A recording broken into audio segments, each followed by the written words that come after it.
Hello everybody and welcome to the newest episode of the Shadow of the Silver Mane, who the hell knows where the story will lead edition. Last time some stuff happened, as you can see from the background. The players don't know this, but I'm showing the Nether Storm right now. Go figure why. And as to the why, well, we'll get into that. Before that, usual reminder, dear viewers, this episode is posted on Sir Thompshire's channel.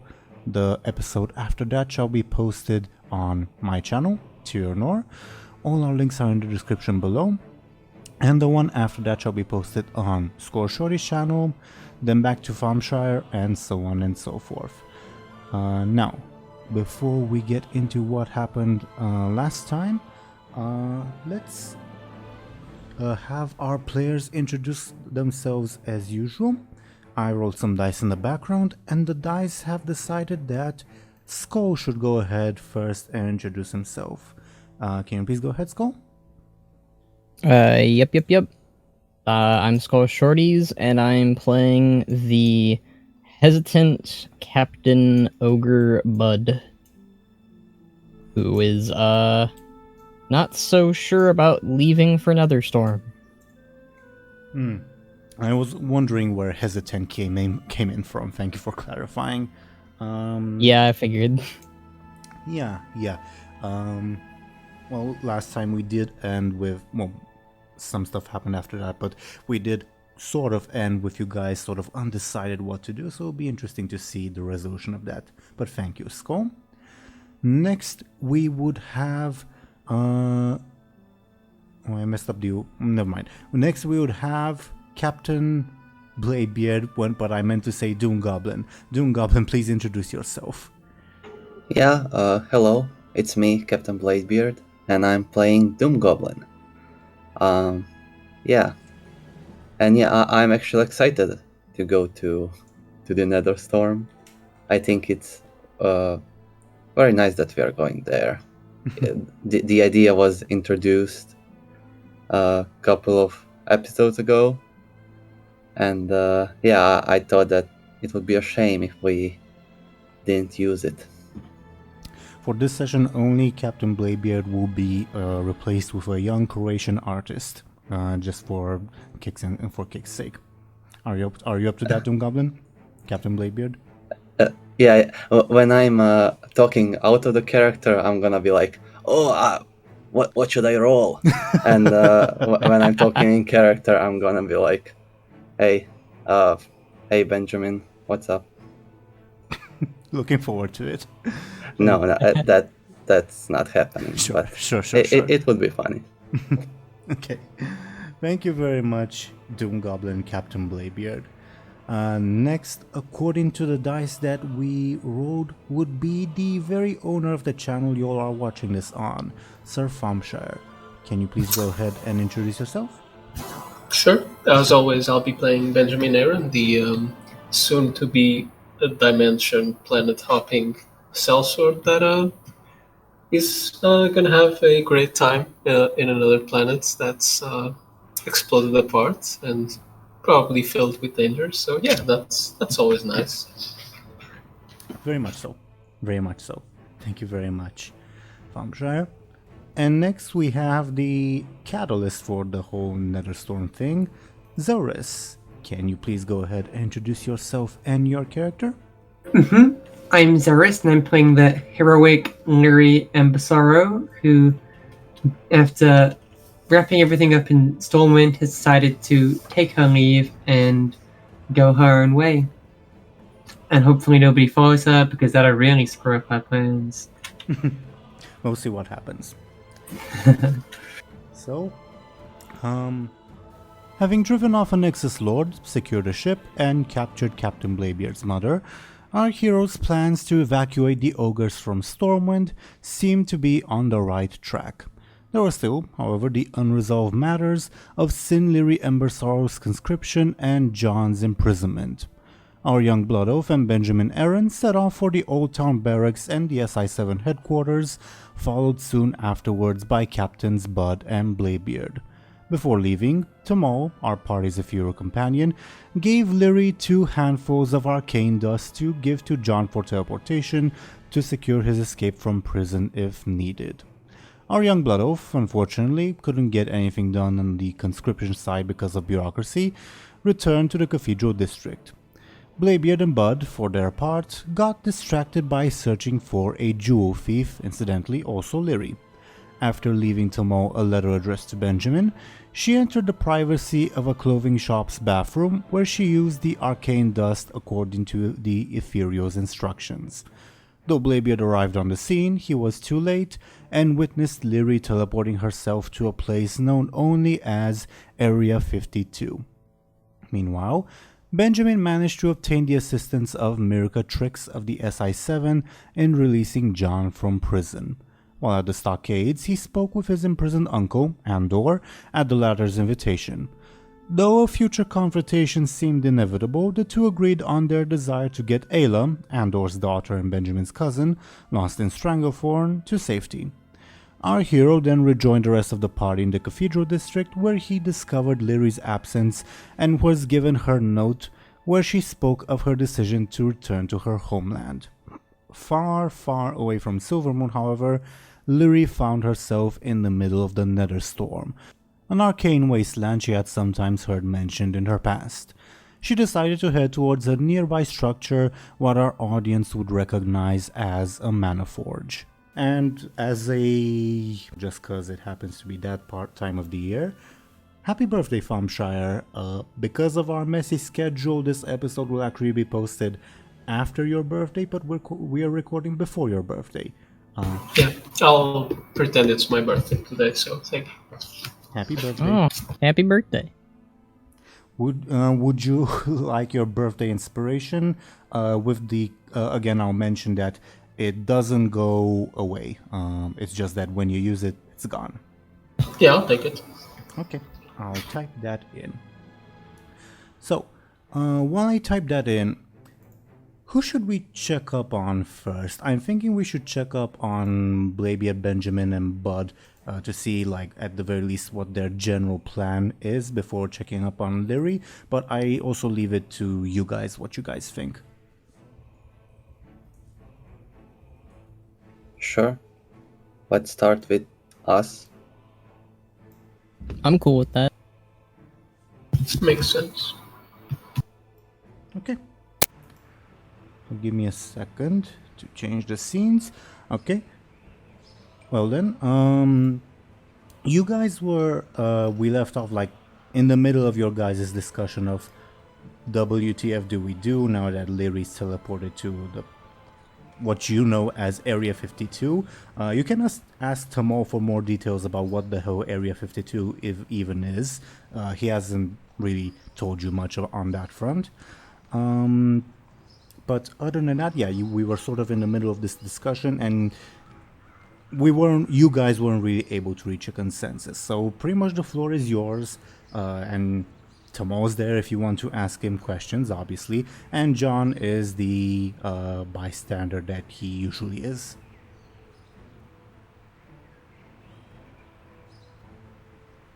Also, I'll move Lyri's little circle out of the way because she is away in time and space. How will the universe survive? Name that reference. Oh, I don't think I know that one.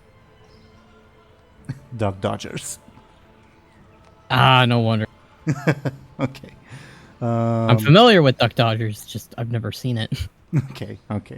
I'm genuinely curious who else is familiar with that. But anyway, yeah, you guys are in, just for context again, you guys are in the Ogre compound discussing your options.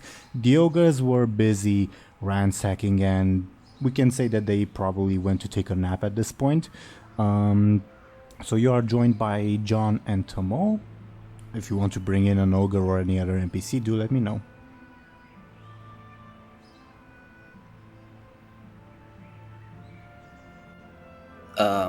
So, what's the plan?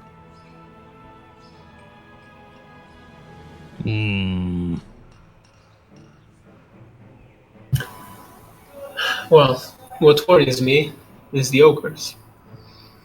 How long do you think John and Tamal could keep them in check? Oh, Well, I probably should come with. This is Tomo speaking. You won't really know your way around Area 52 without me. I think. If you want, I can stay here. Where is Area 52 exactly? Is it here, Easter Kingdoms, or Oh, no, Kalimdor? no, it's not on this planet. Not on this planet. Excuse me? Yes, it's, what do you call it? I'm gonna roll to most clever to see how well he knows to explain the location to you guys. Give me a sec.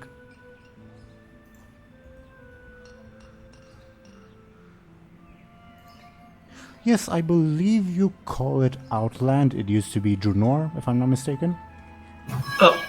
Are you Oh. telling me you gave Lyri some powder that takes her to a different planet? Yes? Is that bad? Benjamin just facepalms. Tomol tilts his head. Okay, another planet. This changes things. Well, I suppose the arcane storms and the intersection of the twisting nether might make teleportation spells a bit more difficult, so returning might be a bit more finicky, but I'm sure she'd be able to figure it out. I can tell that she's the smartest out of this group. I would disagree, but alright. I mean, her So- clever is a 4, mine's a 3. What? I think my clever mine. is very high. Mine's a million. If you say so, Captain. What are you talking about? This is John asking. Bud thinks that he is more clever than people think. You are, bud. You are.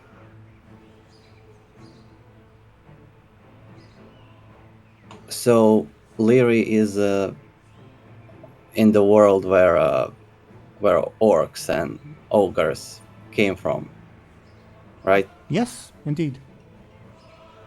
Not that specific area of the world, but yes. I don't know if I was born there or not. It's been a while since I remember age. Oh, well, the area used to be known as Farallon, not as Area 52. Well, Area 52 isn't really the proper name. It's a goblin settlement in the area. Fairy lawn. More Wants to goblins. live on a lawn. Really? Well, they are pretty much everywhere. They're a bit of a nuisance, but my people have established friendly trading relations with them. Wait, we can use the big dark portal to get there or to get from there, right? Well, I'm sure that would be like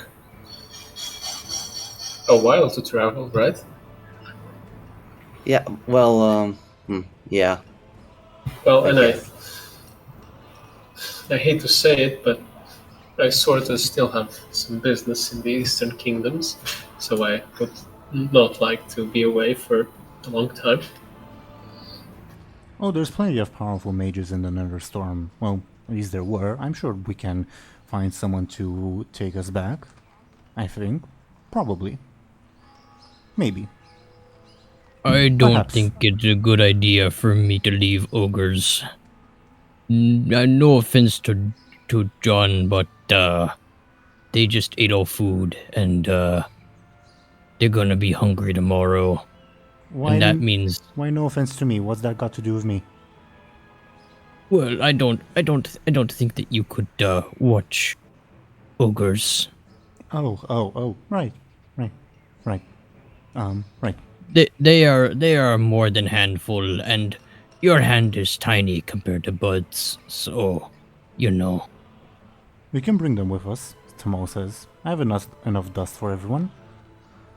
Well, but the question remains, how do we bring them back? Well, they did come from there, right?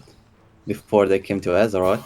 Well, Maybe he they said it like it there. himself. The planet is falling apart. How is that a good idea? I don't think I want ogres to jump off planet if that happens. That is how bad it is, right? Is it that bad? Yes, I've heard of cases of people falling off the planet and dying. Oh no. Oh no. I mean, I'm sure we'll be fine. Maybe there's an area with safety railings. Hmm. you can't fall off a planet. Planets are round. Oh yes, Draenor used to be around too. Not anymore though. Oh no. Now it's It- flat. Well, it's floating in a twisting nether, broken apart. It's quite fascinating, really. I don't think I want to take my ogres there. Sounds like a bad home for them and us. Don't know why ogres used to live there. It sounds awful. Well, they did left to come here to a much better planet, Azeroth. Oh, there's still some ogres there. They didn't all leave, I think. Oh. Wonder how they live on dying dead planet. Not by choice. Well, Buhd has choice now, and I say choice is not go. Yeah.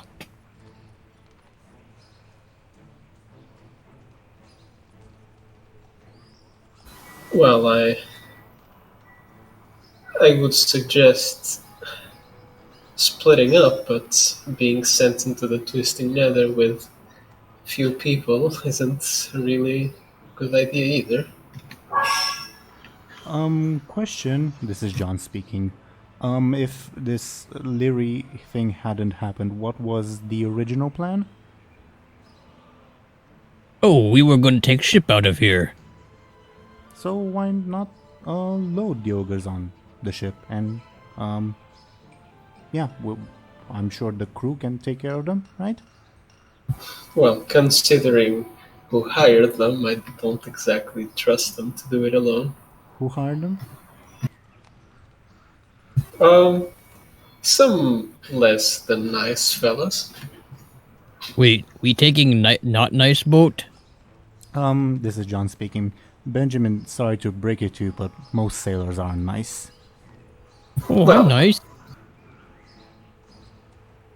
I mean, there's a reason swear like a sailor is a saying, you know. Well, yes, but the people who hired them are sort of conspirators against the Stormwind crown. Oh, Oh yeah, we used to have a few of those in our crew too. Captain, do you remember No, Jimmy? this is especially bad. You know. It's kind of- so what you're saying, Benjamin, is definitely don't go to other planet then, because this sounds really bad time to leave for Shadow Planet. Well, then, are you saying we should leave Lyri there alone? Well, she was gonna sell my people. I'm not exactly good terms. Look, we both know that her brain doesn't work well sometimes. I'm sure it was just just a momentary episode. You know, sometimes your head doesn't work too well either. Didn't you attack her once? I'm starting to wonder if that was on instinct now. Maybe it was. Who knows? She kinda does wrestle Bud's jimmies. She might be dead, you know. So that's Oh, well, you know, but more reason not to go, I think, then. You know, she probably wanted it this way. Area 52 can be a very unsavory place. Then why do you keep insisting we go there? That sounds like a terrible idea. I mean, I only insisted that we go in emergency situations, dear Benjamin. Well, that sounds worse than an emergency. Well, Yeah, at this- least it wouldn't be immediate danger. I suggested that we go in when we were infiltrating the keep or when my former employer was nearby, far more dangerous situations than the Netherstorm. Not saying that the Netherstorm isn't dangerous itself, but by the way, this is the first time he's mentioned the term Netherstorm. This place sounds worse than Stormwind, and Stormwind has been pretty bad. I miss days when we go to Buhd and Skoll, or deal with mean angry man and dragon. Good times. Dragon? Says John. Yeah, we fought a mean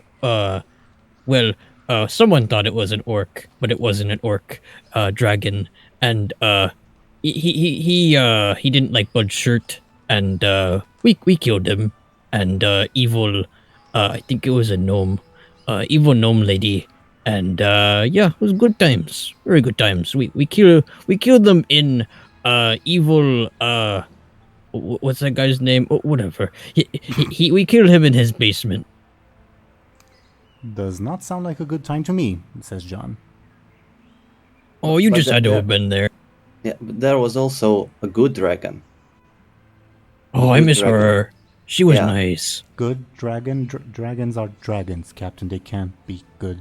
They eat people. Oh, this one was really good. Man, Yeah. if She was only so she nice. she took the ogres to Kalimdor, this would be so much easier. Yeah, where is she? She was like really convenient for all of us. Like she was really nice. She took us on a nice little boat. Her crew was nice. The captain. Oh, wonder what happened to the chef. He was so good at cooking. Oh, times have gotten really bad, guys. I miss them. Well, Yeah, they're we should probably, have. Sorry, go ahead. they're probably in Booty Bay partying while we are here, getting in jailed all the time, and Can getting we just go murdered. back to Booty Bay? Like, just take boat, take ogres, go to Booty Bay. I agree, Lyri's yeah. fine. Lyri's Yeah. good. She you even say it yourself. She's very smart, and if she's not smart, well, she's probably dead. So you know, yeah, it's probably okay. Yeah. Take ogres to Booty Bay? Come on, Bud. That's a horrible idea. This is John speaking. Okay, well, Why? just take ogres to somewhere that isn't here and not Storm of Nethers. You know that sounds good to me.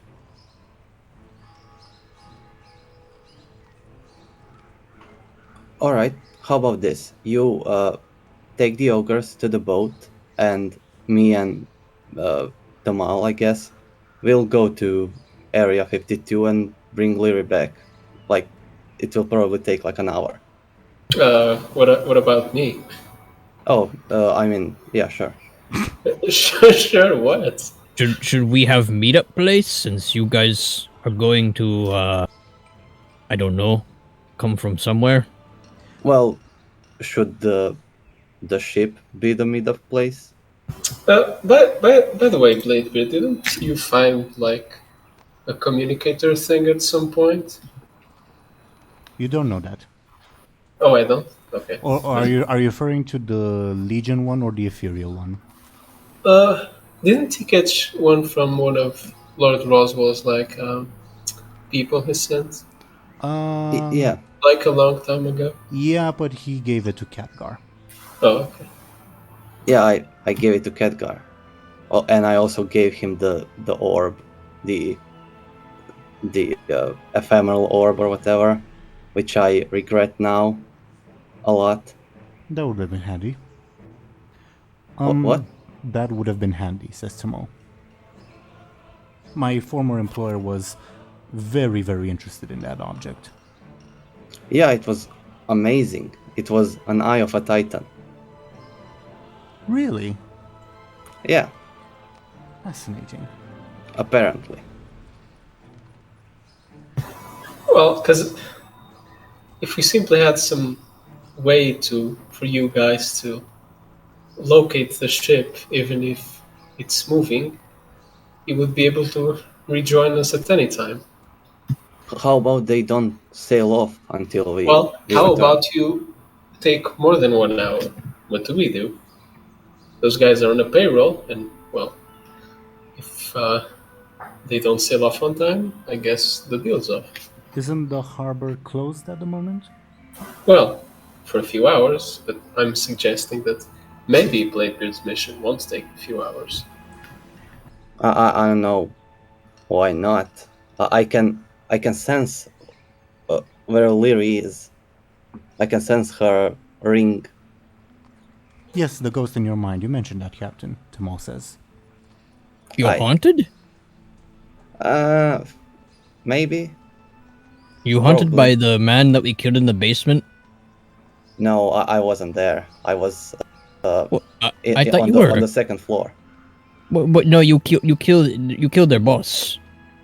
Yeah, yeah. Whatever his name is. Yeah, Yeah, Lord you, Roseguard. you think? Yeah, him. I You're called haunted by him a him. bitch and I cut off his balls. Yeah. Oh, Wait, I don't remember that part. I don't remember that either. Did you deball that man? Aye. Oh, That's nasty, Bladebeard. that's not very sporting, Bladebeard. Well, he wasn't very sporting either. Oh, it's. I'm pretty sure that's a rule of the sea. Don't chop off a man's balls, Bladebeard. He wasn't a man of the sea, and also I don't care about any kind of rules. Oh, Maybe you should. well, One or two, at least. maybe we wear underwear around Bladebeard from now on. You usually don't. Nope, easy breezy. I'm not wearing underwear either, Captain, says Tamo. See, he gets it. But I'm not going to cut off your balls. Unless I You think better you not. deserve it. I'm not even sure what balls are in this context, Captain. They Testicles. Oh, I see. Interesting term. John facepalms. May I have a suggestion? Tamo says. Sure. In regards to cutting off balls. No, though I suppose it could be helpful in that context. I'm referring to the whole Lyri teleporting to Area 52 situation. Oh yeah, I remember that. Yeah. Well, why don't I give each of you some dust and teach you the pattern of the spell so that you're not dependent on me teleporting you? well, I don't think it's necessary for Buhd to go anyways. So yeah, stay here. Be good. Take ogres and be gone. That's Buhd's plan. Very good plan. Well, Can- someone else should stay with you. I don't know, something could happen. Oh yeah, well, both of you guys can stay, or one of you guys can go. It works for Buhd as long as Buhd doesn't go. I don't want to go. Well, who's feeling going to the Netherstorm? You said it was called? Or Area 52. Well, technically the spell should take us directly to Area 52 unless the arcane conduits are out of alignment, which is quite possible in the Netherstorm, since the Quism skill can be quite out of whack when an area is in such close contact with the Twisting Nether. But on the other hand, the arcane barometer should fit closely enough that we should end up close enough to Area 52, though it's far more likely that we might end up in the middle of the wasteland, depending again on the arcane currents, which you can never truly predict in the Netherstorm. Okay, Bladebeard, you go ahead. What? I turned off for a second. Oh, you're going. You are the one who's going. Me and Benjamin are staying away from nasty. All right, burning but I perspective. can't teleport. So Tamal, What? you're coming with me. That was Well, the whole idea. I can't teleport either. I only know the spell to go to the Netherstorm.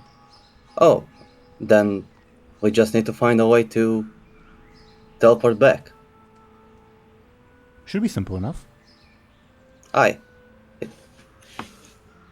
So is that the plan? Me and Tamal are going? I just look at John and say, well, what about you? John looks absolutely terrified and says, He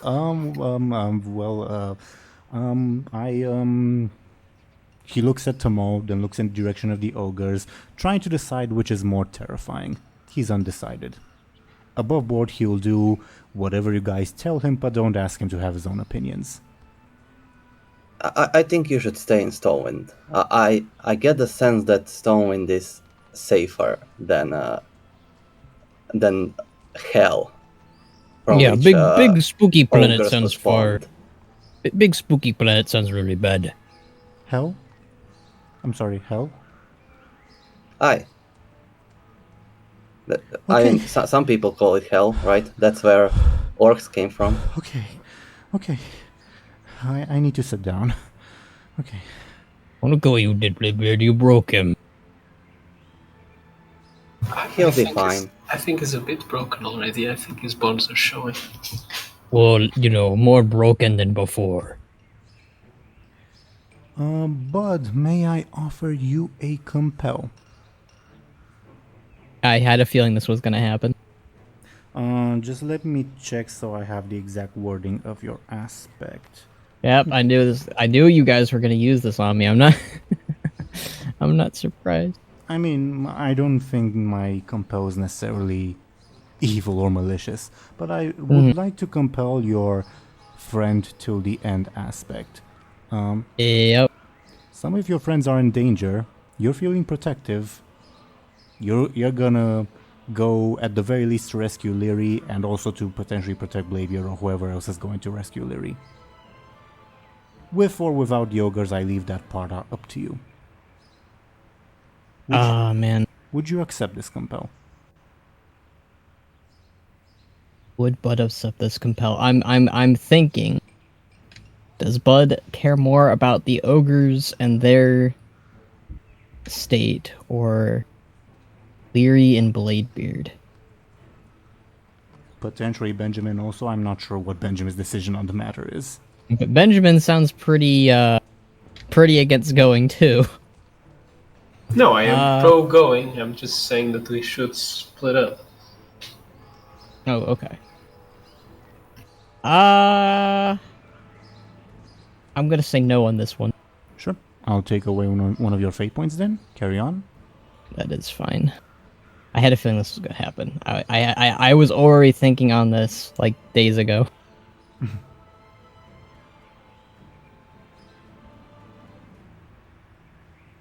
I think if the situation was a little bit more dire, it'd be a very different. Yeah, who knows? Tomo will say, so, again, I can teach you the spell to teleport to Area 52. It's a simple one. You just have to draw a pattern and say a word.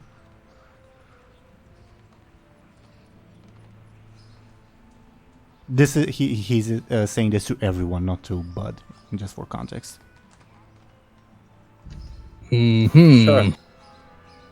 Sure, teach us.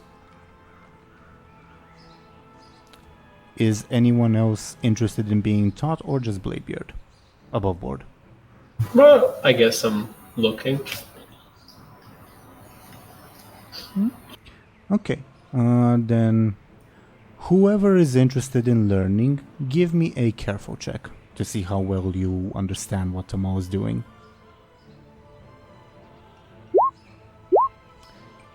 Bladebeard, you realize that This is so weird. in another life you probably were like a Grand Magister of the Teeironor. Tomo's motions come so naturally in your mind, they're burned in your memory. Like, you could probably do them in your sleep. You could probably teleport to the Netherstorm by accident at this point. Yeah, I rolled the A critical what's the hit. word? A critical Yeah, hit. critical success. Yeah, that makes sense. Bladebeard is a archmage of Dalaran in another timeline.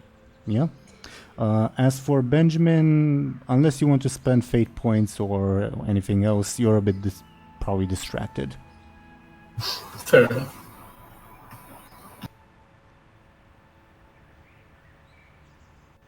Alright, sounds simple enough.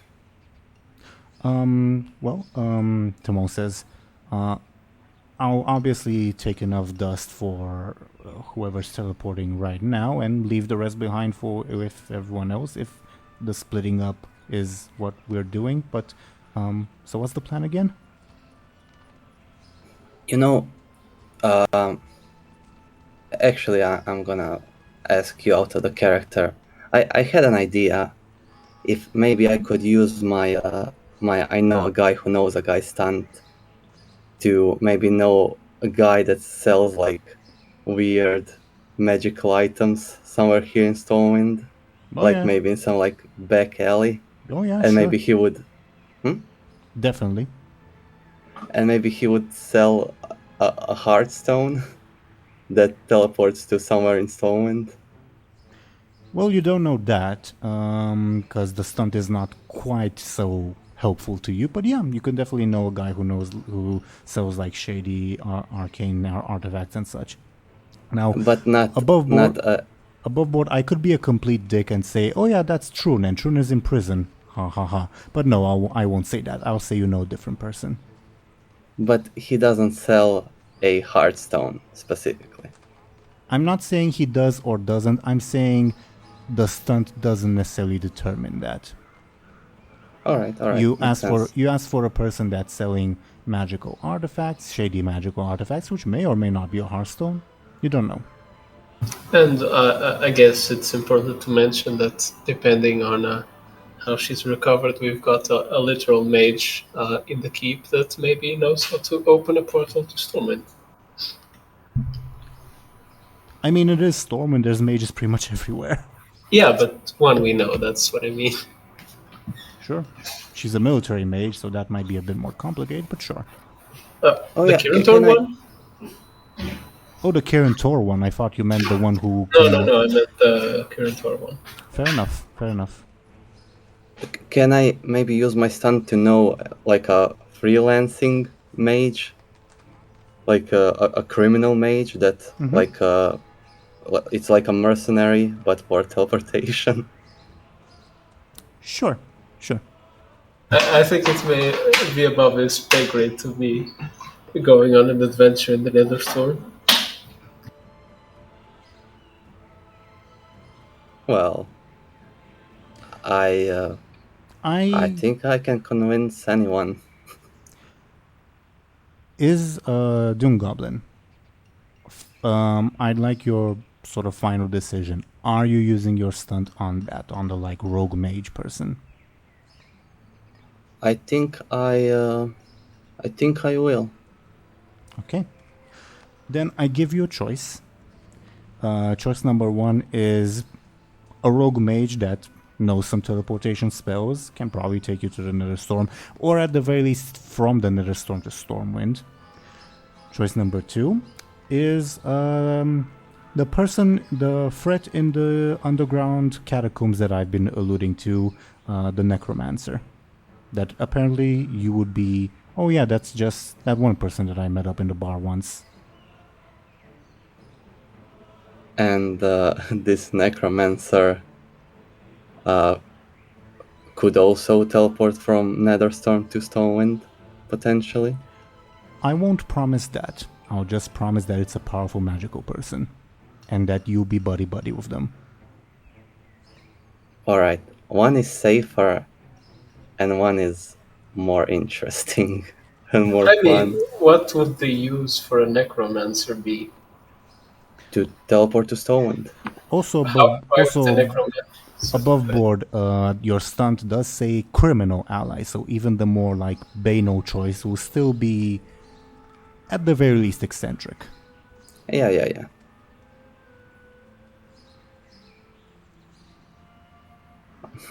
What do you guys think? A necromancer or like a buddy of Bladebeard that can teleport to Stormwind?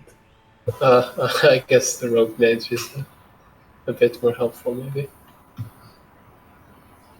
Alright, that's one vote for necromancer. I thought Thompshire was voting for... Yes, that's Bladebeard's point. Yeah. I want to do opposite of Thompshire. Okay. Alright, I'm going with the necromancer. That's more fun. Let's go with that. Sure. In the midst of this discussion, Bladebeard, as you're like racking your brain with how would we get back from this Netherstorm place to Stormwind, You remember that one time when you came to visit your mother a few years ago, and in a tavern you hooked up with this beautiful young lady that in the morning you discovered literally a bunch of fresh moving cadavers in her closet, and after some discussions, oh yeah, I'm a necromancer, but you parted on good terms, and you would remember where her house is. All right. As we were discussing, guys, I might know someone who could potentially, a magical person that can teleport us back to Stormwind because she knows magic.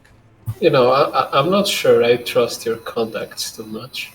Well, didn't one of them help you get to your father on a griffin?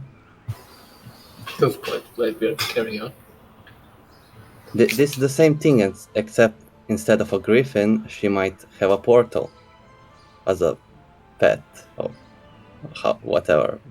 I don't know how that works, but yeah.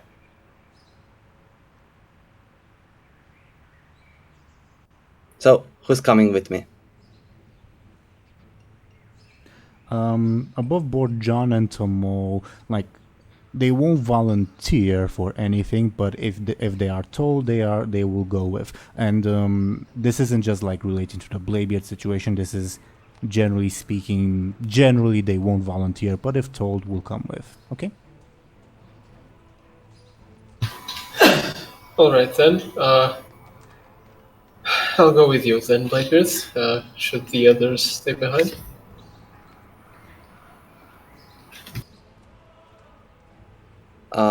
Tamal, how well do you know this place? Would you be helpful if Well, you... I just mean to go finding your friend. Oh, I thought that we were going to find her and teleport. Well, yes, but we're reconvening back here, right? I guess, but at the same time, maybe not. Maybe we shouldn't let her know about this place with the ogres. My friends are Aren't shady we people. taking her with us so she can bring us back? Yeah, but to Stormwind, not to this specific location, right? Well, yes, but as soon as we return, we're leaving, so that shouldn't be much of an issue, should it? All right. Let's get her, and then we'll decide who's going, who's staying. All right. Is it? John asks. Is it Michelle, that one gnome lady? Above board, it isn't. Michelle is a painful memory for you.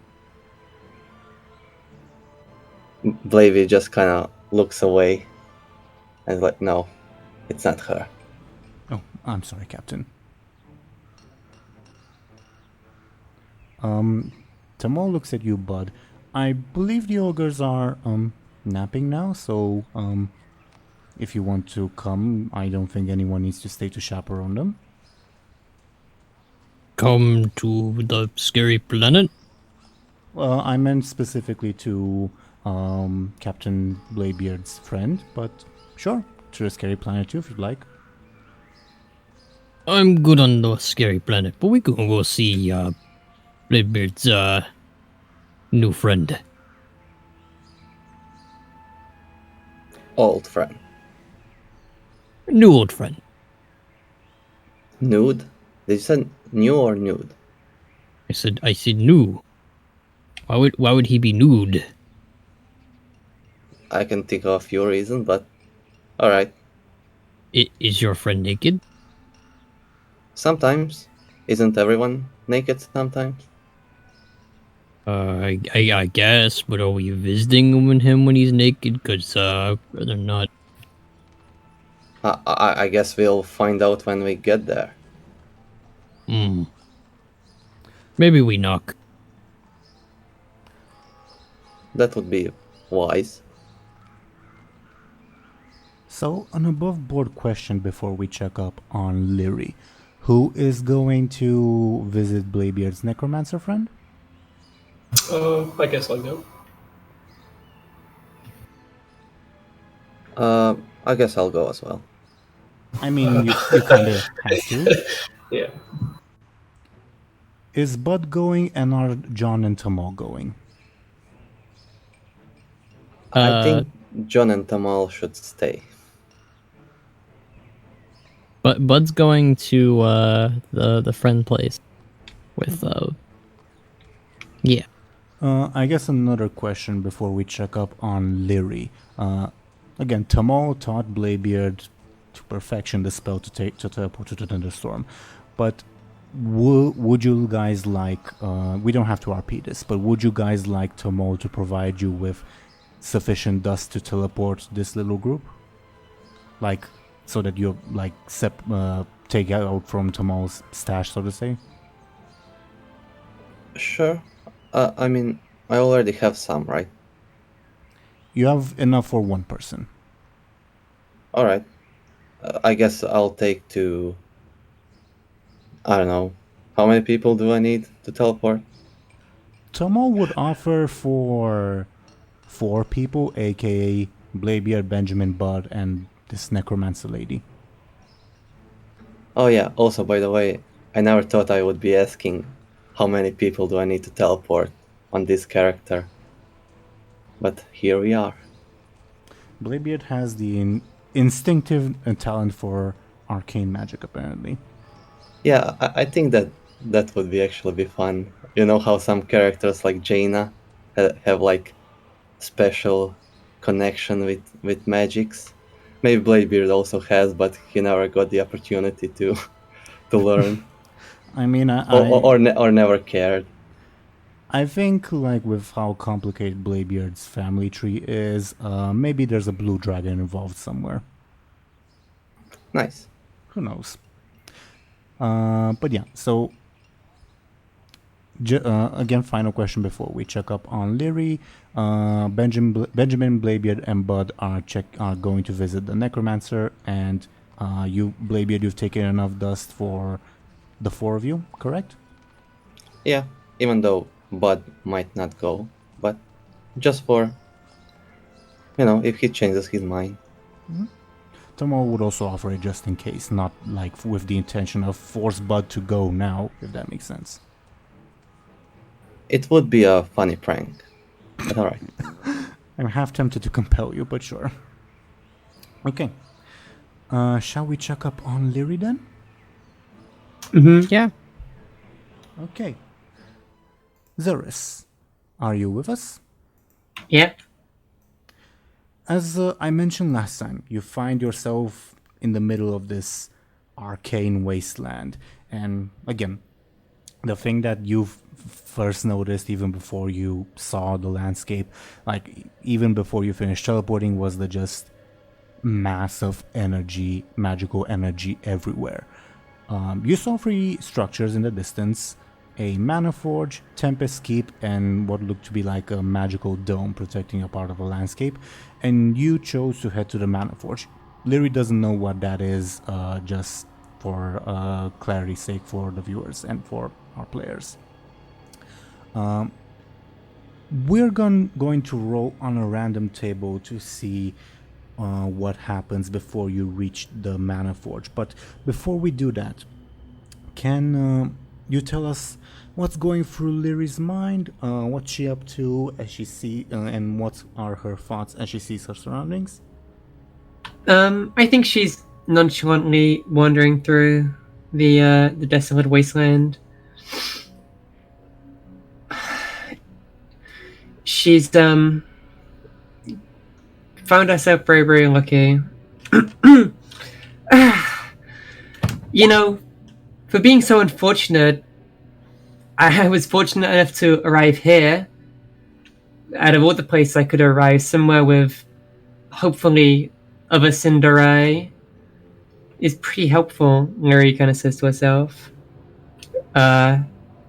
Exaggerating on movements. Being very, very jovial. A bolt of arcane lightning strikes close by. Lyri kind of jots back a little bit and scratches the back of her head.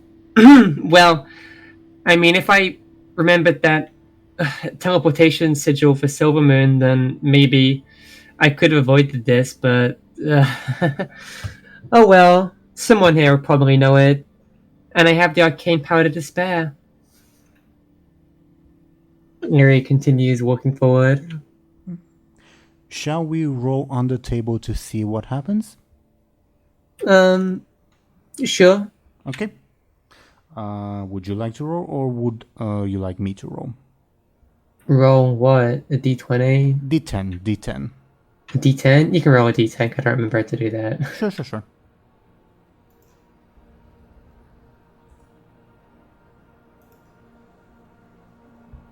Okay.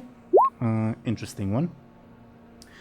How are you walking specifically? Like, you mentioned nonchalantly, so you're not trying to be stealthy at all, correct? That is correct. Okay. Then you will hear a voice yell out in Thalassian of all languages, "Stop right there. Not one more step." Lyri stops and puts her hands up, and then speaks back in Thalassian. I've stopped moving. Who are you? Who are you with? Who are you working for? I am not working with anyone. I'm by myself. You know, I wanted to actually get back to Silvermoon of all places. Hopefully, it's nice to see a friendly face. Can you give me a careful or a flashy? I leave it up to you. Okay, it's the same thing anyway. I'll do flashy.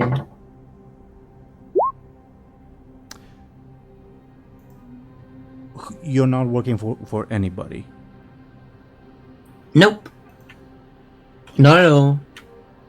You'll see an individual pop up from behind a rock outcrop. This gentleman that I've put on screen. And as he lowers his blade, he says, "Then you're far away from home, kinsman." I could say the same for you. Oh, I quite politely disagree. But you should turn back. I mean, I only seek to return back. I have no other directions to go. How'd you get here? I was meaning to get back to Silvermoon, but From I where? was taught from where? From Booty Bay. You might know it. It's a kind of pirate mercenary settlement down by the coast. In Stranglethorn? Mm-hmm. What on earth were you doing in that hellhole? I've been on a journey around the Eastern Kingdoms, but I want to head home now. But someone taught me a faulty teleportation spell and ended up here. Why here? This is a very specific place. Why are you here, kinsman? In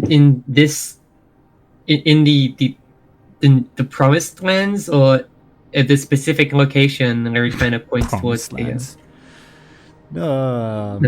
Metaforge. When you point towards the Manaforge, he starts raising his blade again. Let's say in the Promised Lands, let's say. Why here?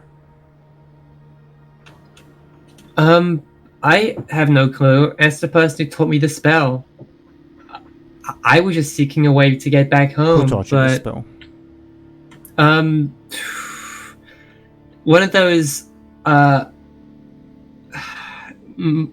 mummy creatures. They're Give me a careful.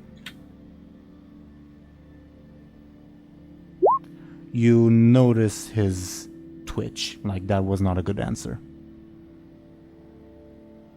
I mean, I may have gone on their bad side, but I was still hoping that maybe they would be honest with me here and, teleport me back to the high home. But you can never trust an ethereal, and no ethereal teleportation would ever be allowed. From he stops himself. Well, so you truly don't know where you are. You truly don't know what this all is. Do I see his tabard? Yeah, he's standing upright. Well, I might have an inkling of why you're here, but Tell me, why am I here? you must be Sun Fury, right? I mean, that would have to explain. I mean, I assume most elves here would be. No reason to stay here, right? Well, at least you got that right. But that doesn't quite answer the question. The Sun Fury left for Quel'Thalas. I heard they rejoined the Regent Lord. He says that with like disdain. His forces. Am I mistaken? Nope, that is correct. Then why am I here? You tell me. I believe I will not. All right. Well, State your name. my name is Lyri Embasaro. Give me another careful. What are these rolls? That's a very good roll for you. Yes. You see, like, his eyes widen in surprise when you say Ember Sorrow, and he, like, lowers his weapon.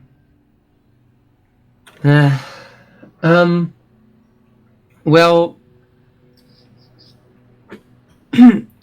if you could somehow point me in a direction to find a way back home, I'd appreciate it. You're in the promised land, as you said it. You're on Outland. Sure, I could point you in a random cardinal direction, but that won't lead you anywhere.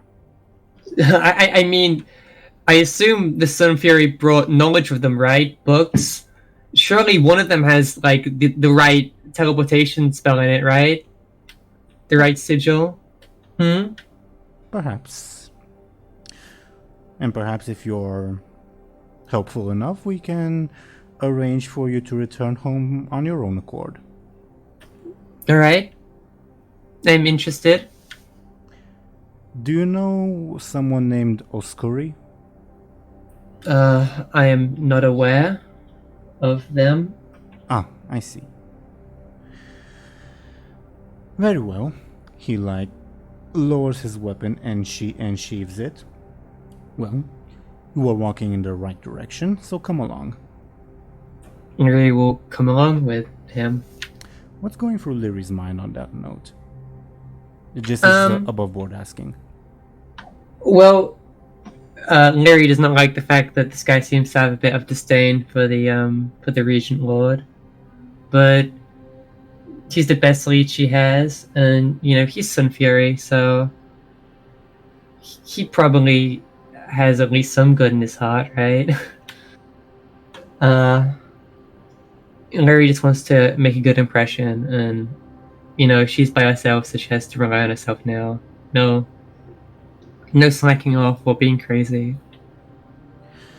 Here's a small tip. This is him speaking. Don't travel through the promised land, as you call it, the way you have been.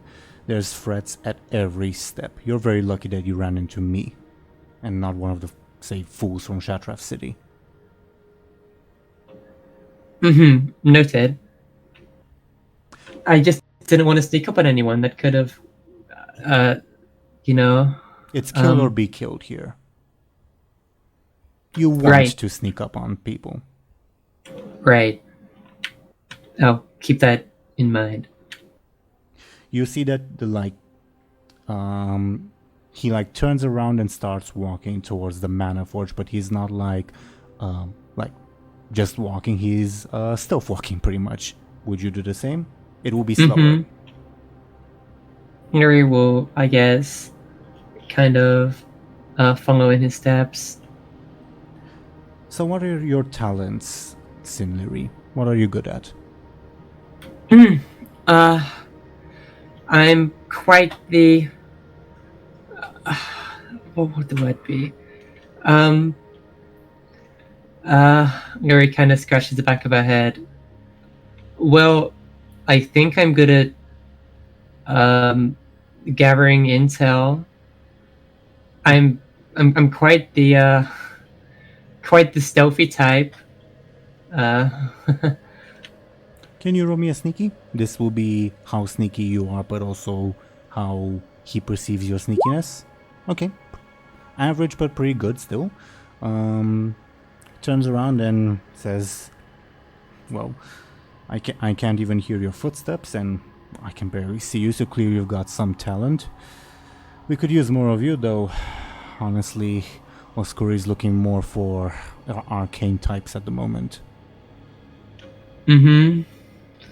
I mean, I can cast a spell or two, but I'm not particularly potent.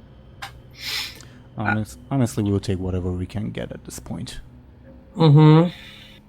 Our friends have been less than helpful lately, since the whole Sunwell debacle. Right. The Sunwell debacle. So what do you know about us, Lady Lyri and Sorrow? Of the Sun Fury? Of the Sun Fury and of my group. I don't know anything about your group, but I know a fair bit about the Sun Fury. Mainly bits and pieces I was relayed to by some people back home. Such as? What people? My father. Lyri kind of shuders when she says that. Can you tell me your father's name? Venison Embasaro. He starts laughing. So you're telling me I actually stumbled upon the daughter of Venison, Ember Sorrow. Are you serious? Yeah. Lyri kind of mumbles out. By the fell, this is really my lucky day. Oscuri will have a field day with you. I'm sure he'd be happy if he met my brother. Lyri kind of rolls her eyes. And I'm sure she would. Okay. You don't know, do you? You don't know who she is? No. Then I'll say that surprise. He starts laughing again. Alright. Cool. You can save that surprise. I'm fine with that. In fact, I mean, are you sure? I don't really look presentable. My proper attire and weaponry was left at home. Do I look presentable to you? And he indicates his dirt-covered boots, bloodied sword, and slightly rusty sword, damaged armor. I suppose. You'll do fine. Any weapons on you? I have these I stole from Nexus Lord, whatever his face was. You stole items from a Nexus Lord. Now that's a tall tale. Lyri will unsheath her daggers and kind of give them a flash. Can you give me a flashing? Sure. Impressive. Let's hope you're as good at wielding those in combat as you are at showing them off. You'd make for a good salesman at the very least. Thank you. Although I'm sure I do a lot better with my sword, but you know how it is. Well, then I'm sure you have your own questions. Sure, a bit, but I mean, do they really need to be answered? I don't know, do they? Probably not. I'm here on business. You want help? Surely you should be left at that, right? Let me put it another way. I still don't entirely trust you. I want you to give me a reason for me to trust you. So what are you so curious about? What do you want to know about us? I mean, knowing why you stayed here would be quite interesting. Well, where else are we supposed to go? Back to the fools in Quel'Thalas? Not when there's this much potential untapped power around. That's an easy enough question to answer. I suppose. I mean, it is pretty impressive, but Did you know that this land before our Prince Kael'thas, well, King Kael'thas rather, came here, this land used to be one of the few verdant places in Outland? Then, because of pointing at the Mana Forge, we turned it into this beautiful paradise. Isn't it magnificent? it's certainly a testament to the prince's power. King's power, my apologies. Yes, King, the Sun King. You catch on.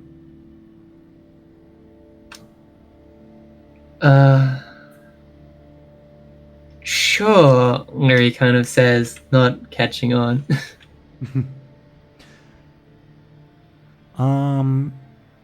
He won't say anything else for a little bit. Do you have anything else to say, or should we check the next random event? Let's check the next random event. Lyri just kind of trying to keep this guy, trying to give him the least amount of reasons to not trust her, so... Okay. Then now I will roll. It's funny. Probably the biggest red flag is that he didn't blink once about Lyri being grey and having funky colored eyes. I mean, yeah. That is an interesting red flag. Okay. Number 4 is a very... I think that the biggest red flag are those shoulders. True. This guy's red flag is his transmog choices. Yep. Okay. Lyri, can you give me a careful? Sure. Oh, there you go. The normal rolls come in. You're out in your own world, and this gentleman will put a hand on your shoulder, startling you from your reverie. Get down, fool, now! And now that you're paying attention, you will hear an otherworldly roar. Do you get down? Yes, Lyri will get down. That seems very, very scary. And as you hear the flapping of wings, you will see this in the skyline. Oh no. Damn beasts. Stay down. Okay. I'm going to roll this things careful. By the way, above board, question, I genuinely meant to ask this, but I didn't want to spoil it. Question for all the Machinima people here. When you guys have stuff like nether dragons or other transparent people in your shots, what color green screen do you choose? Ooh, transparency. That's hard. I don't have to, because 3D. I mean, I guess at least After Effects, it's sort of gradients if it's sort of transparent, I guess. I think it depends on the color of the nether dragon there is purple, so usually I would use green. Yeah, I guess that makes sense. As you can see in this little screenshot, the green screen was red. I also had one with green, but it looked actually a little bit worse. I'd figure. Yeah, nether dragons, back when I used to do WoW videos, were my constant bane for that reason. Anyway, with those rolls, the 5 was the nether dragon's careful, and the 9 was this blood oath sneaky. So you guys managed to remain hidden as you see this dragon flying right above you, and you see it like sniffing, looking for prey, and in the distance you see it dive down to presumably catch or kill a beast, and it unleashes pure arcane breath. And the blood oath that's with you, Lyri, you mutter, "Foul spawn of Deathwing." What is that thing? Nether dragons. Never heard of it? Nope. Are they native here? In a sense. How much do you know about the Second War? Not much. Father shielded me a lot from that side of things.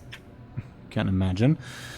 Well, back when Ner'zhul did his whole entire shtick, he apparently allied with a bunch of black dragons, including Deathwing himself. That one, pointing at the Nether Dragon, was hatched right as this whole planet exploded and was flooded with the energies of the explosion. Interesting. Foul, but fascinating, and, well, if they can be tamed, which we haven't had any success so far, they can probably prove an interesting asset. Mm-hmm.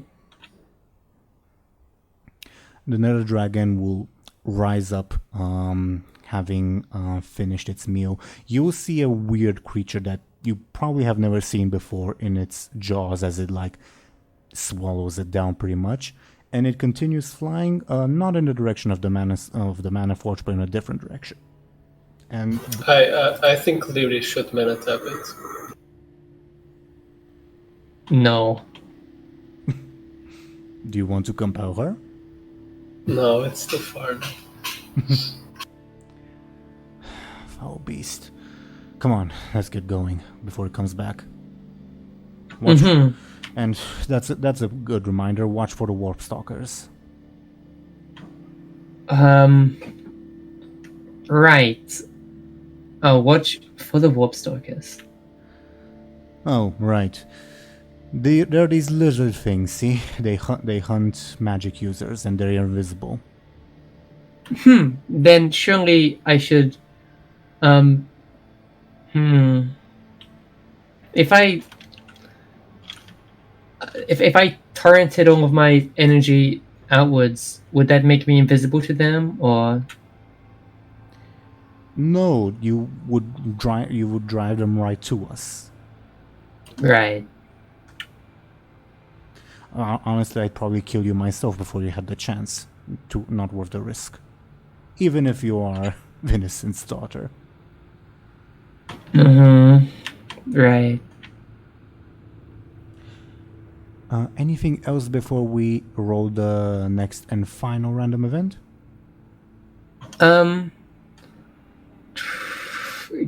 Can Lyri try and learn one of this guy's aspects? Sure. Let me look up his thing so I can tell you the difficulties. You'll obviously be a careful roll, but before you roll, difficulty 2 to learn his high concept, 4 to learn his tertiary, and I'd require a critical hit for his trouble. Okay. So you can learn his high concept, which is Alright, I'll learn his high concept. simply enough. He's a veteran Sun Fury scout. Good enough for me. I learned something new. And I will type that in. While I do that, do let me know if there's anything else, okay? I don't think there'll be anything else though.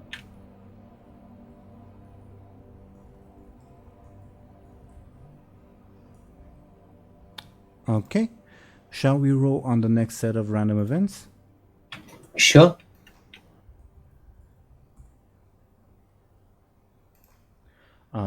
That will be this guy again, so we roll again.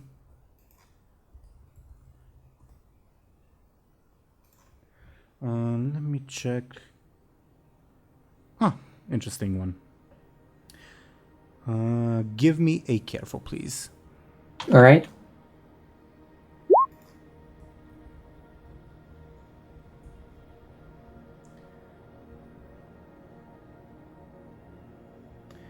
Okay. With that,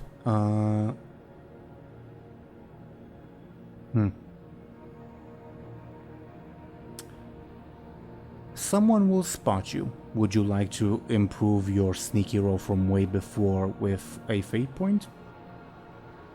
Which sneaky roll are we talking about?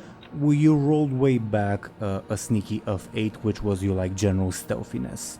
Okay. I'll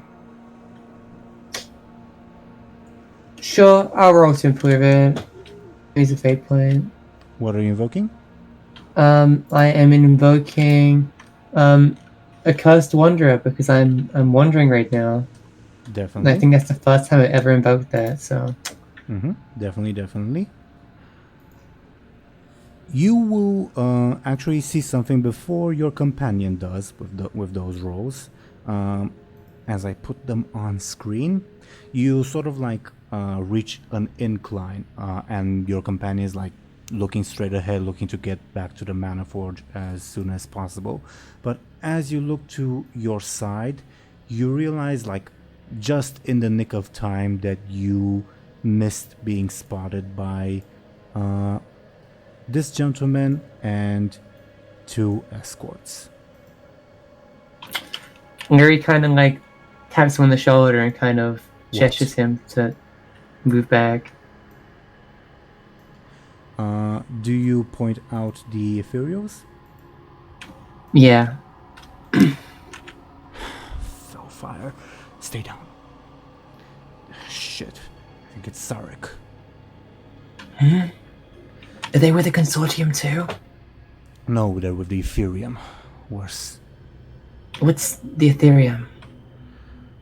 They're a group of ethereals. They're obsessed with taking out the void or something, and recently they've gone crazier than usual. Right.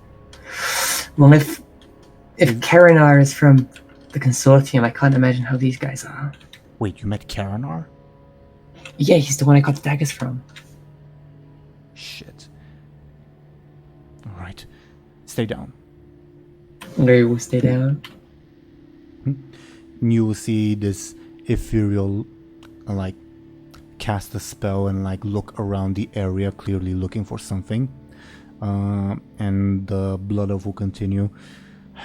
We've Prince Kel'Thas never had friendly relations with these people. Well, not since we tricked them, but even so, recently they've gotten much bolder. They've been kidnapping our people, taking them phone knows where. You know what happens to people kidnapped by these ethereals, right? No, and frankly, we don't really care to find out. We just kill them on sight.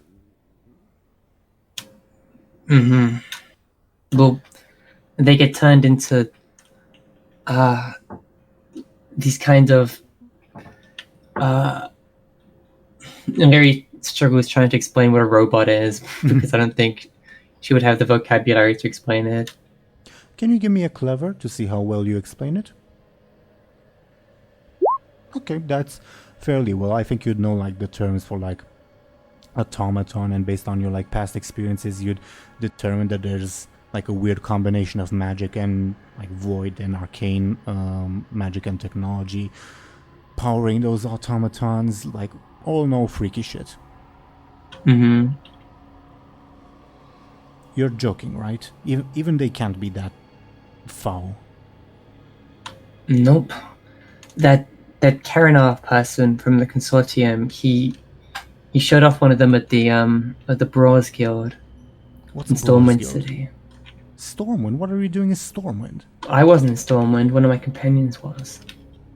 Give me a sneaky.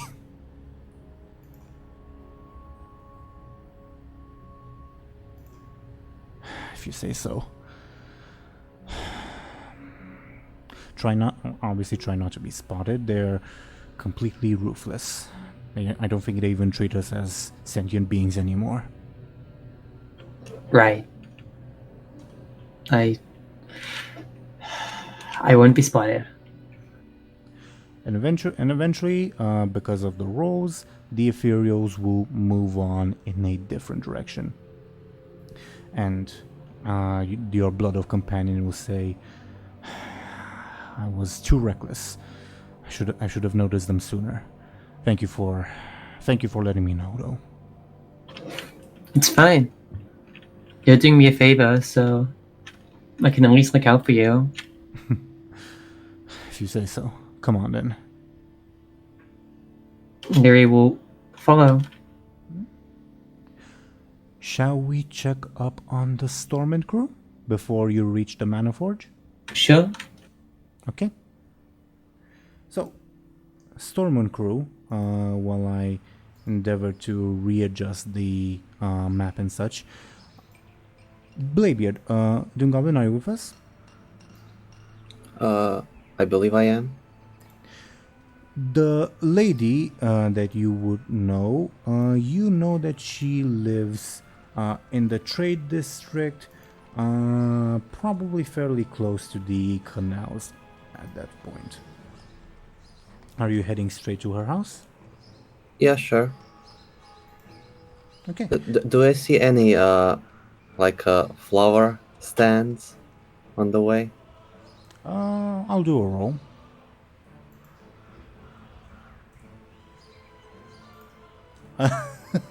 Like, I was gonna be generous and say 5 and above was a success because it is a big city, but with that roll, no.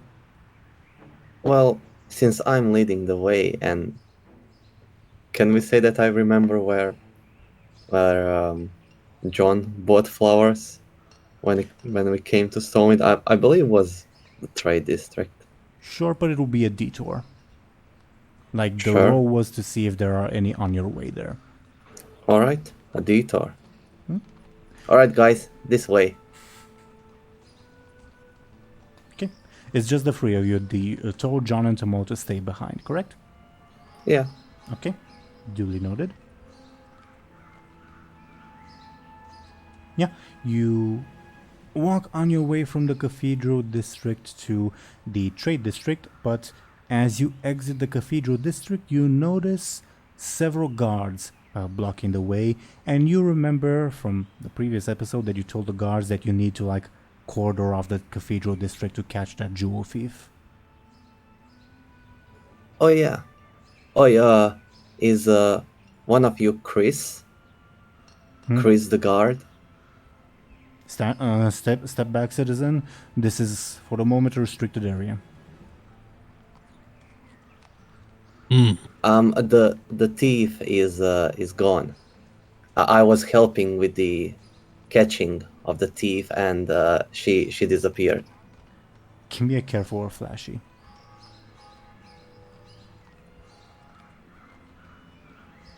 And I'm King Varian. Stand back, citizen. This is a guard operation. No, we don't want any casualties to be involved. We were told that the individual is armed and dangerous. Wait, King Varian? What are you doing here? He blinks.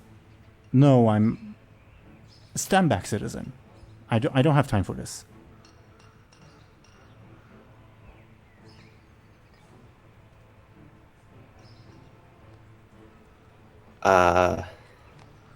Guys, we need to go to the trade district.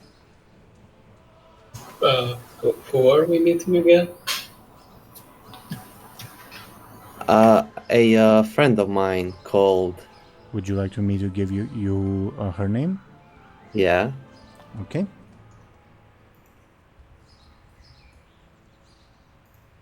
You can see it in the chat, Satea. Called Satea. That's a weird name for a dude. Benjamin, can you give me a careful? Okay, not good enough. Carry on. She's not a dude. She's a gal. That makes more sense. Will we face more issues like last time? Like what? Like emotional? No, not necessarily emotional. Baggage, let's say. No, I don't believe I owe 10,000 gold to this one. I think. You think or you know? I know. I know. I believe that I know. But yeah, we could like go around, but can any of you do anything? Can you turn into King Varian and tell the guards to fuck off? Something like that. I'm assuming you say this out of earshot of the guards, right? Yeah.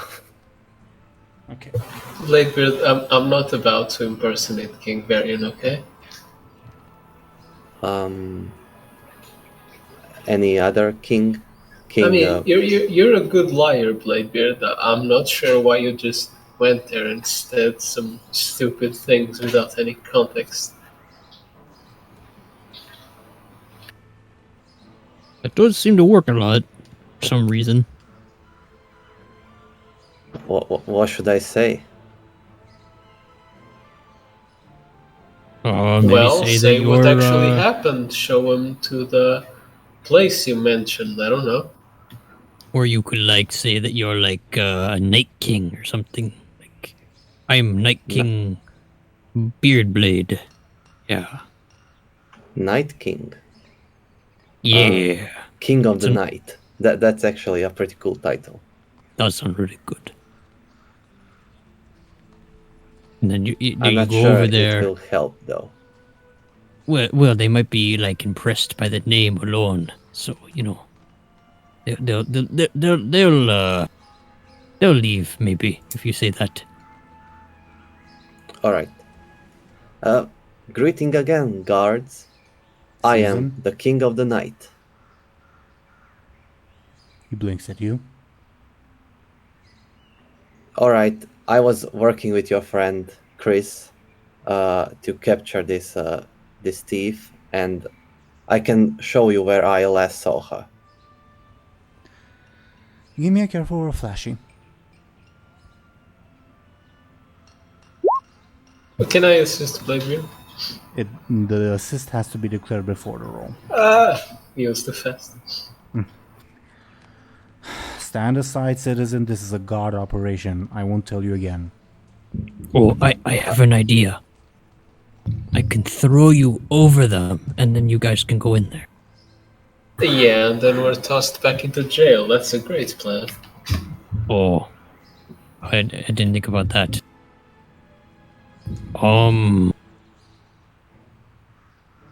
Maybe we can go through sewers again? Or something? Above board, I, the DM, love that idea, but I won't influence your decision in any way. Did those papers I get stay in the stockade?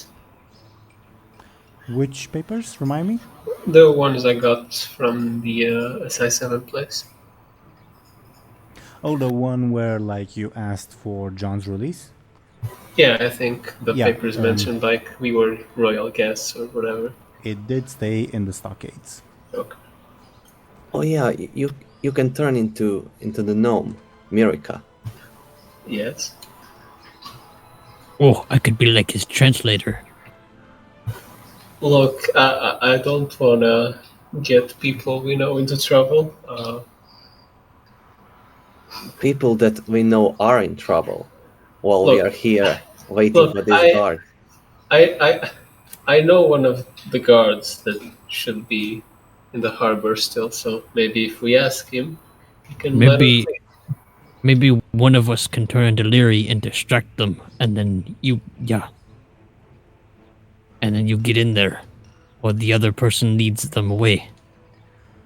By the way, above board, at least for this is what Bladebeard would know, the guards don't know what the thief looks like. They were just told that they should cordon off the cathedral district until the thief is caught. Oh, but doesn't know that. Yeah, just making it clear in case it wasn't clear before. Yeah. I guess that's not a terrible idea. What? You turning into Lyri? Well, I never said me, but... I mean... Why are they closing off the district anyways? Did anyone actually see the exchange? Or care for it? Well, probably. I don't know. Who's this Chris guy you mentioned, Bladebeard? Oh, he's the guard that ordered or reported this thing to happen, this blockade. Did he see Lyri at some point? Nope. I don't think so. Oh yeah, he's the guy that we tell him about. Yeah, he was there for when we were trying to help out those ladies. Those ladies were mean. Yeah, Lyri stole this necklace. I show the necklace, which I believe I have, right? Think so? I think that last time I thought that I didn't have it. Yeah, Bladebeard has the bracelet, yeah. Bracelet, alright. A ruby bracelet. Lyri has the emerald ring. I should mention you should probably return that. Yeah, all in due time. I need the ring as well. Well, were they here in the cathedral district? Who? Those people Lyri stole from, and apparently you as well. No, they were in Trade District, and they live in something mirror quarters. I don't know. Benjamin, you can give me a careful to try to figure out where that might be, but it'll be a very difficult role, especially since Bladebeard isn't saying it right. Okay, I'm sorry, you have no idea. Okay. By the way, where are they closing off the district? Is it at the bridge or at the gate things? Gate things. Well, if anything, you can try to climb to a roof and then come back down on the other side. Maybe that's not a great idea for Buhd, but I guess it would work at least for you and me. Thompshire, can I offer you a compel? Sure. I like to compel your adventuring sellsword, specifically the adventuring part. That you don't have time for this. This is a dangerous situation. You are gonna brave the sewers once again. It has to be quicker than dealing with these guards. Do I know where to enter the sewers? Yeah, there'll be plenty of entrances, I think. Fair enough, I'll take it. Okay, here's a fancy fate point. Now, the compel only applies to you, like you don't have to bring your companions along, it's up to you what you do. Wait, does Buhd even fit in the sewer entrance?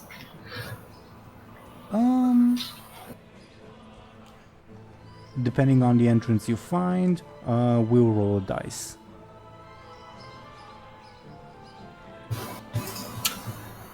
Well, how about the sewers? That should get us to the other side pretty fast, no? Okay, you're going with one of Buhd plans. Nice. Sewers. Disgusting. You already Sure. stink, Bladebeard. It won't make a difference. Sure, let's go. I don't think that badly. You do. I just bled a lot and I sweat a lot, I guess. The crew did almost vote that your name should be changed to Stinkbeard one time. Nope, that's a lie. It was a fun vote. Whoever is looking for entrances to the sewers or the underground, can you give me a careful, whoever it is that is looking? Oh, I guess I can roll and the others can assist if they don't mind. Yeah, sure. up to them. Benjamin, if you roll, your stunt will apply.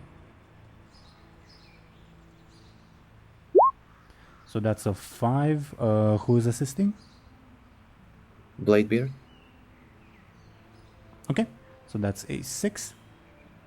With that roll, Benjamin, as you guys are having this conversation, out of the corner of your eye, you see once again one, like, a cathedral cleric was just like minding his own business. He walks down into an alleyway and, like, you see him take off his robes, revealing a much darker garb, as he presses his hand on a specific tile, and a hole in the wall big enough for Buhd opens up that he passes through, and the wall closes back up.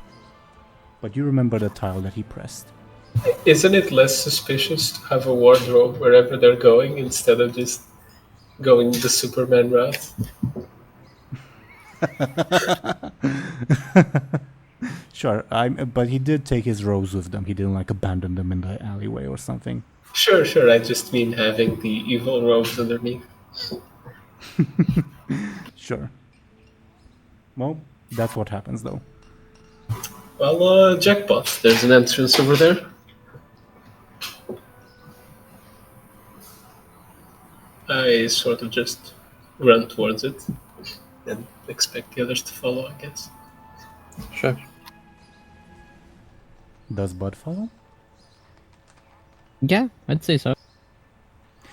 Do you press that tile, Benjamin? I just wait a bit so that the other guy wouldn't be within earshot. Okay. Nice wall, Benjamin. So after some time passes, I just click the specific brick or whatever. Mm-hmm. Yeah. And Bladebeard and Buhd and Benjamin, before your eyes, the wall opens up. For Buhd, initially it's a bit of a tight fit, but you'd be able to, the path widens once you climb down a little bit. But yeah, this hole in the wall opens up, a staircase leading down into darkness. Did I tell you guys that there's an evil cult under Stormwind? I don't know, but obviously there is. Doesn't surprise me. This place has been awful since we got here. Secret ogre fighting rings. Can't eat good cow. Place is just evil, Benjamin. Yeah, I guess between a conspiracy group, a cult, and the necromancer apparently, and a lot of rats. I guess Stormwind does have plenty of problems. Do let me know if and when you walk in. I guess we do walk in. Okay. So we're gonna play the Underground Dungeon game again. Underground Adventure game. Whoever is leading the pack, can you give me a careful? Okay. So that is... Okay. With that, before I tell you what happens, if anything, your goal is to go through the underground and reach an exit that's in the trade district, or what is your goal specifically? Yeah, I guess that's it, yeah. With that roll, you head to the underground path, and you can tell that you're clearly making quick progress. You're able to still vaguely tell where north, south, east, and west are, and you can tell, well, yeah, this is the direction of the trade district. We're making good progress. We'll probably be able to come out in a couple minutes at most. Can I get another roll from you? Or, well, before that, I guess, are you guys talking about anything or doing anything while you're in the underground? Guess not. Sure. then feel free to give me another roll. Okay. I'm gonna roll something.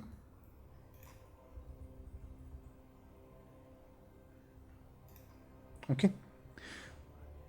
Benjamin, your initial confidence, you immediately lose it once you realize that some of these pathways... Wait, haven't you been here before? Are we going in circles? And as you continue wandering, I'm presuming that like you probably like lit up a torch, or are you like lighting a small fireball or something to light the way because it's dark? Yeah. And eventually, as you like try to make your way and only wind up a slightly more confused, you hear, I think you've heard this before. Something familiar, Benjamin. The sound of someone gnawing on rats.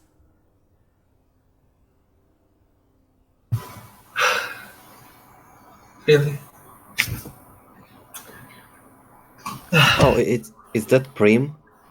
The leper gnome? Leper gnome. Are you saying this out loud? Yeah. No, there's this dwarf lady that eats rats around here. And as you say that, because you guys aren't being subtle, from behind like a corner, a turn in the road, road, you know what I mean, the dwarf lady that eats rats, once I find the poor thing, will pop up from behind the corner, like holding onto a corner, just like her head peeking through, and like she's sniffing at you guys pretty much like a rat would. Who you? We've female dwarf, yeah. We've met before. Do you remember? Who are you? What the hell are you doing in your free time, Benjamin? Who the hell is this? Yeah, that's a good question. Never met this person. She's this nice dwarf lady I met when I was sort of lost underground. Nice. You're a pretty famous dwarf, Bladebeard. Have you met her before? An undead dwarf on the Stormwind? Doesn't ring a bell. Fair enough. Finally found her. Sorry, it took me a while. My folders are a mess. Yeah, she still like sniffs at you and says, Who you? Why you seek me? Oh, I was not particularly seeking you. We were just trying to find our way to the trade district. Grusuina can help, yes. Grusuina can help. Wait a second. Gusvina? Yeah, Bladebeard, you would recognize the name of whatever the relation did we say, great-grandmother? Yeah, I believe it was great. So you do know her? I know another Gusvina, though she's dead. I mean, this one is dead too, right? Why you call upon Grusuina? She sniffs at you Curiosity. specifically. Can you show us the way to the trade district? She starts walking on all fours towards Bladebeard, specifically sniffing all the while. Can I help you? Name. What's your name? Captain Bladebeard. Don't know you. Do you know someone who goes by Moby Gunmore, perhaps? Don't know Moby. No Gunmore. Yes. Oh, Morgan? You smell foul. Smell like Morgan. Want to eat. You wanna eat me? Want to eat Morgan? You smell like Morgan. Yes, yes. Always the fishes, always of the sea. Must feast. What about Martha? That whore of a witch.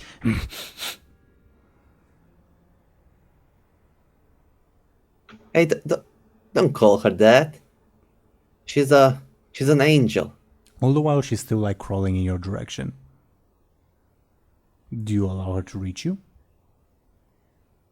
I'm gonna pull out my sword and point it towards her. Huh? Not a step closer. Must feed. Must lead you to the master. Yes, yes. Oh, wait. Who is your master? What's his or her name? I must tell. What you bring Gruswina to tell. Yes, yes. Is her name maybe Sateya? She will lunge at you. How do you defend yourself? Are you really changing all the enemies that attack me to people that are shorter than me because of my stunt? No. Since No. I added that, no one, alright, the demon attacked me, but everyone else was a female dwarf related to me. Yeah, I'll jump out of the way. Give me a quick. We are now in initiative order, though that doesn't like necessarily mean that you have to like defeat her in combat. It just means that like we're in very high stress, which could mean combat. It could also mean let's try to de-escalate. But while that happens, how do you take 1 point of damage? Level 1 stress. Sure. And as she lunges at you and like grazes you with her infected long nail, she says, "How you know Master's name? How you know Master's name? Must kill, must keep secret. Yes." No. I am a friend. I am a friend of Sateya, and I was actually looking for her. Benjamin, it's your turn in the initiative order. I'm sort of confused, so I passed the turn. Then it's Bladebeard's turn.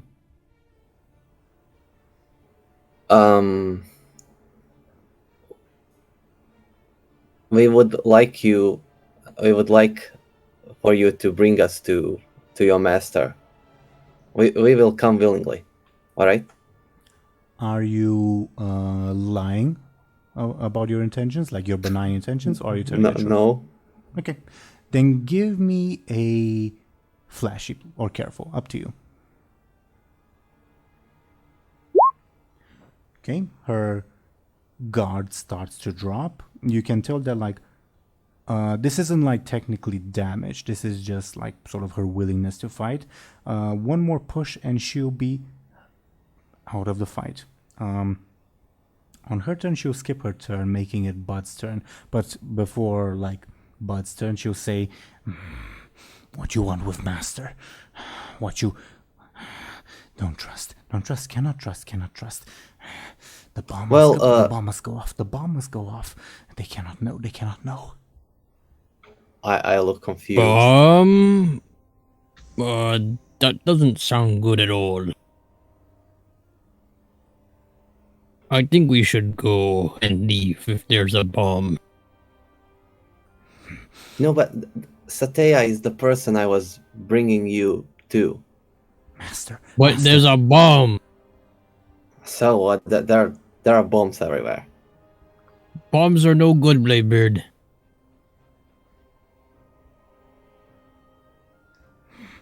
I doubt this one is going to explode. Big fat one will make good sacrifice. Yes.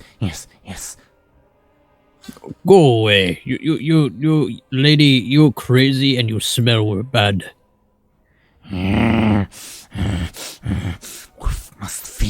Must feed.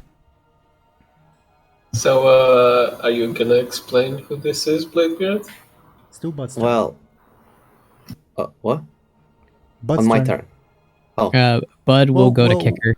Well, talking is a free action, but in terms of action economy, it's Bud's turn. So, Bud, you are kicking her Yes.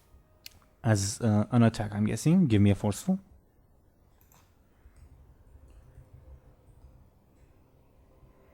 She sidesteps it, like lunges back and at you.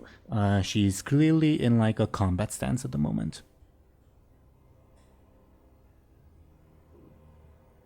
Stinky, nasty lady. Benjamin. I'll try to create an advantage. Regarding? I'll sort of kind of try to read her movements, so I'm ready for whatever she does next. Give me a careful.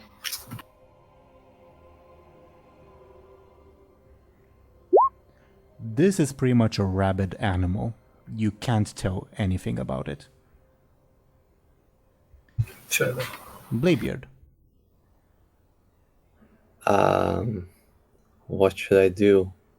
She doesn't seem like she wants to talk anymore. Not at the moment, but that doesn't mean that it would be impossible to talk her down. Hey, we are looking for your master. We are bringing her gifts. We are bringing her gifts. We are big fans of Satea. Must feed, must feed. I don't even know her. Bladebeard, if you want to convince her, well, unless you're using your stunt, it would be... I'd count this as like a careful attack or a flashy attack. Or potentially a sneaky because you're lying, I guess. Yeah. That's what I'm going for. Okay. So sneaky. Yep.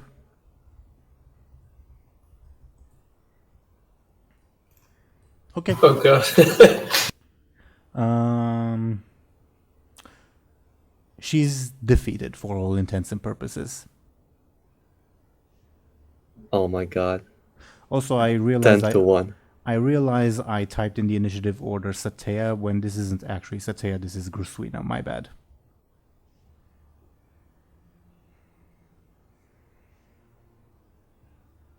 Okay. Alright. So you have defeated her. So she, because of that, she sniffs at you once again, and her eyes like suddenly become like calmer, almost like an entirely different person. And she says, "Moby, is that you?" Well, Yeah, that's what I said before. I've heard so much of you from the master and from who was it again? Must feed. Gruswina. Take you to master. Yes.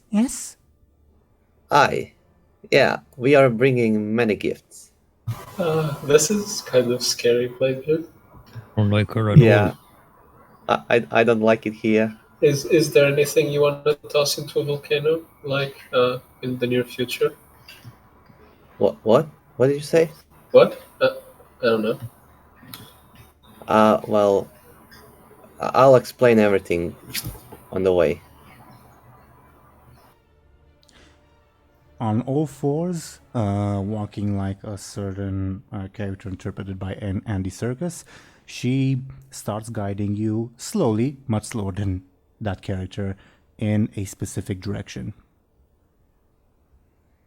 So, guys, this is Guswina, my dead great-great-grandmother, and she is an undead servant of Satea, the necromancer hookup I once had a one-night stand with, and we are going towards her because she can maybe teleport us back to Stormwind once we find and catch Lyri. And who's this nice lady with us? Yeah, I just said my great grandmother. Oh, thought that was a joke. My mother's mother. Mother. And your ex-girlfriend is her master. Apparently. Yeah, Yeah, it's a right. very. this is a very strange dynamic. I'm not sure. Your girlfriend, they really hate you, Bladebeard. They're raising Yes, your dead he's, grandmothers. Yeah, he's a one night stand. Owns his great. You really need to stop doing that, Bladebeard. Like become their friends, get them a kitten, do something. Like this is just you're Well, gonna keep getting. What did I do? What did I do?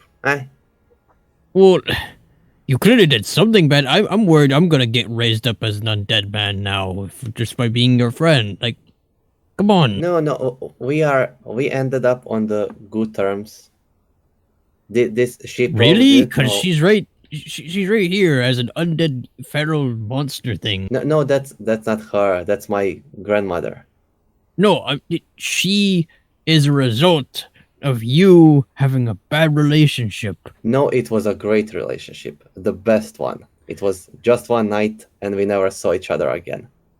Is that your definition of a good relationship? Aye. Okay. Who am I? It was a good night.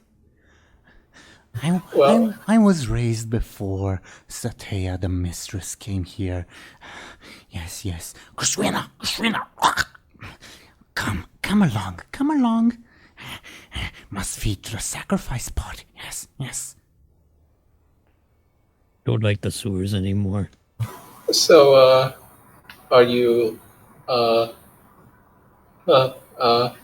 yeah, have you, ever met Bladebeard's, mom? Are you asking her? Yeah. Bladebeard? Oh, me Moby. Yes, met many times. Dreams. Yes. Give her good fortune. Tell her to marry Sailor. Ooh, bad decision that was. Bad decision, but ended up with Moby. Moby's a blessing. Yes. And Moby's left me many great grandchildren that he doesn't know about. Yes. What? Come along. Kushrina. So, are you saying Bladebeard has plenty of kids? Bladebeard? I'm not gonna say I'm surprised, but Shouldn't you at least be giving some pocket money to those people? I don't know. I think I rolled a pretty good careful every time. I'm not sure. Why are you rolling during that time? Like... it feels like a pretty awful moment to... Alright, listen guys. This woman, her visions are bullshit. There's no such thing as fate or destiny. She can't see the future. Then how does she know your mom?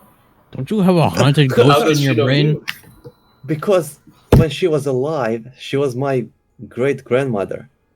No, I think you forgot like 2 greats or something, and I don't think that makes a lot of sense.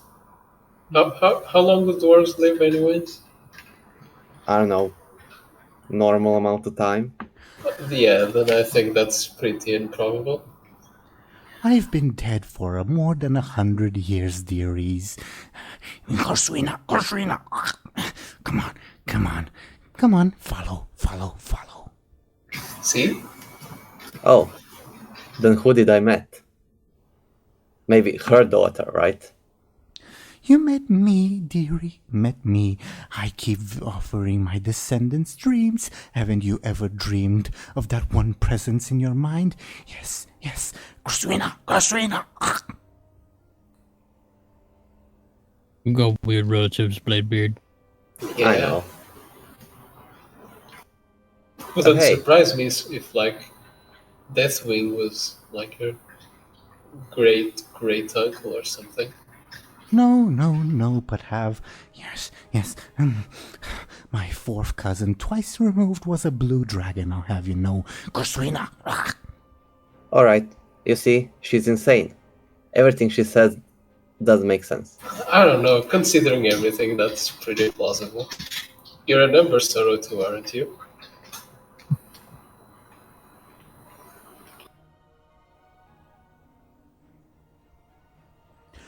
question to you guys. Are you following Grusuina to wherever she may lead you? Yeah. Yeah, I guess. Bud is not having a good time though. He does not like this place now. Understandable. Shall we check up on Lyri before you reach wherever she's leading you guys? Mm-hmm. Yeah. That'd be cool.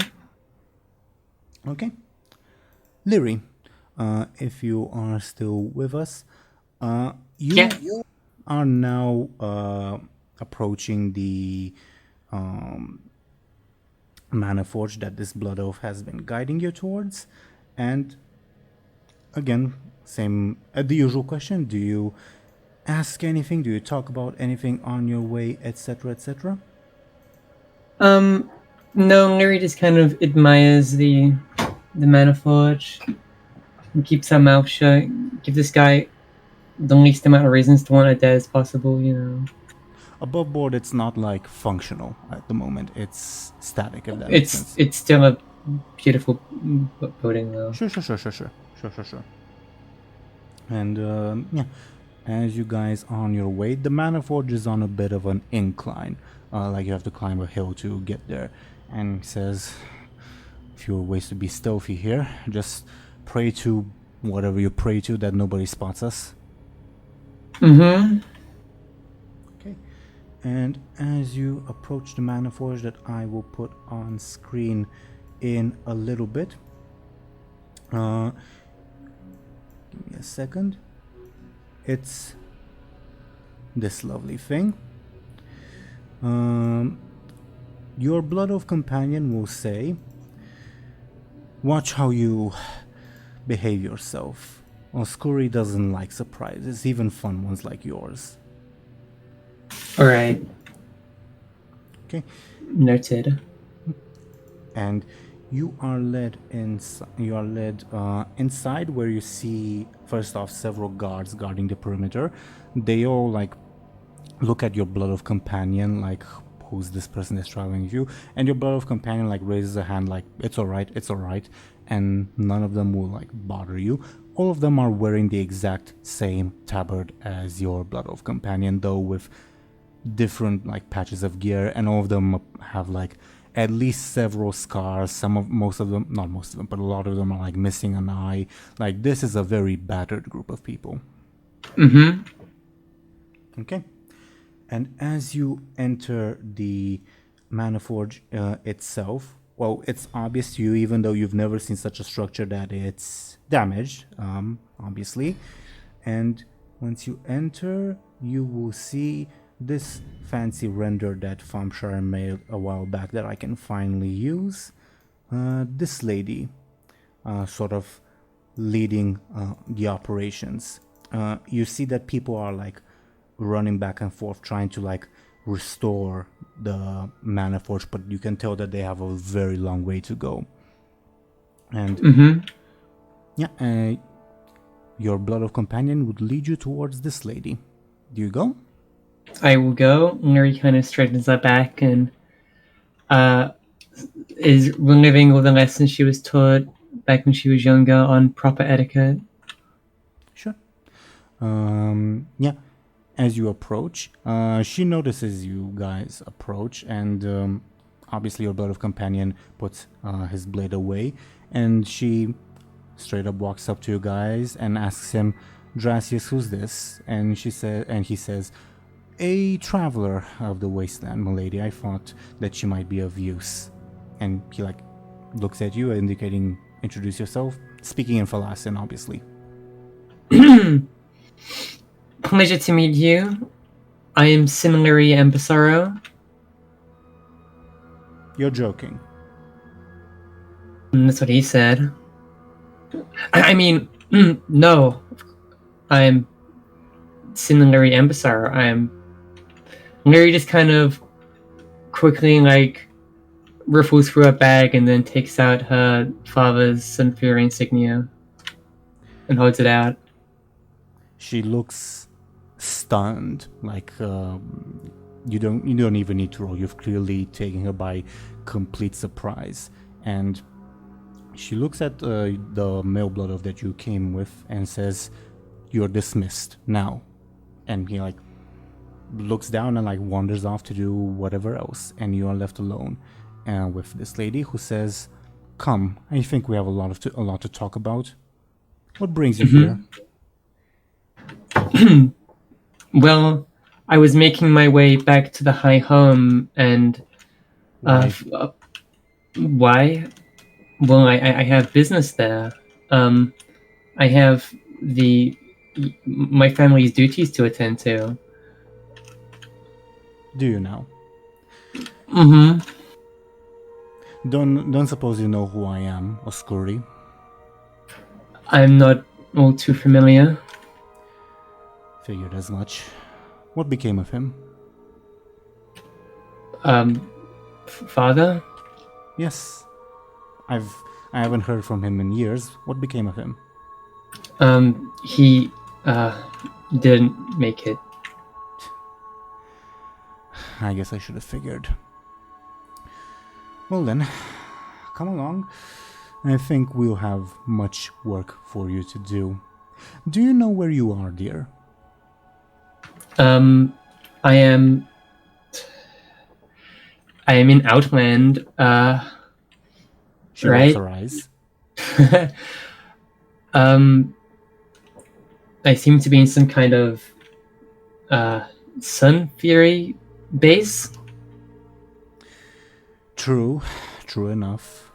You don't know what this is, do you? You don't know what we're working on.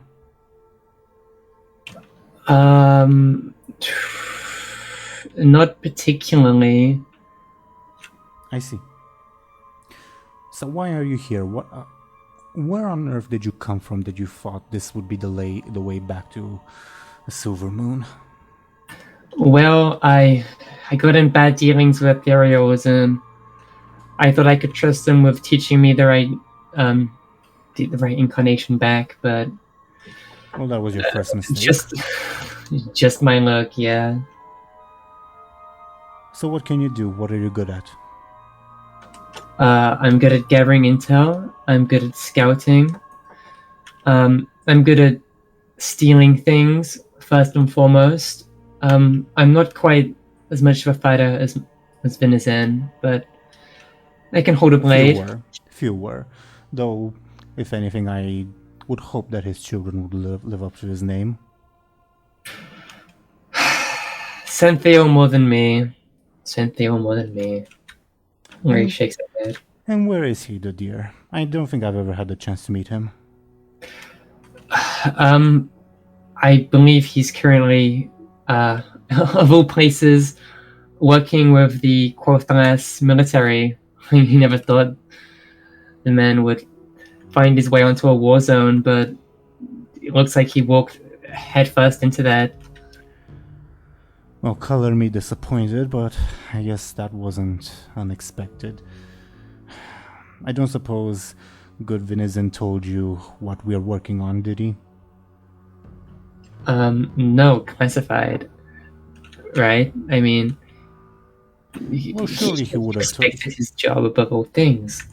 Oh, surely he would have wanted his children to follow in his footsteps. And the footsteps of our glorious king, right? Right. I think of all, he just kind of, yeah. Larry just kind of looks off into the distance. I don't really think about him often, but... Well, you should. He was a great man and an example that everyone should have followed, quite frankly. Indeed. It's just a painful memory. Why? Well, having to lose him was... it took quite a toll on all of us. Oh, certainly, but...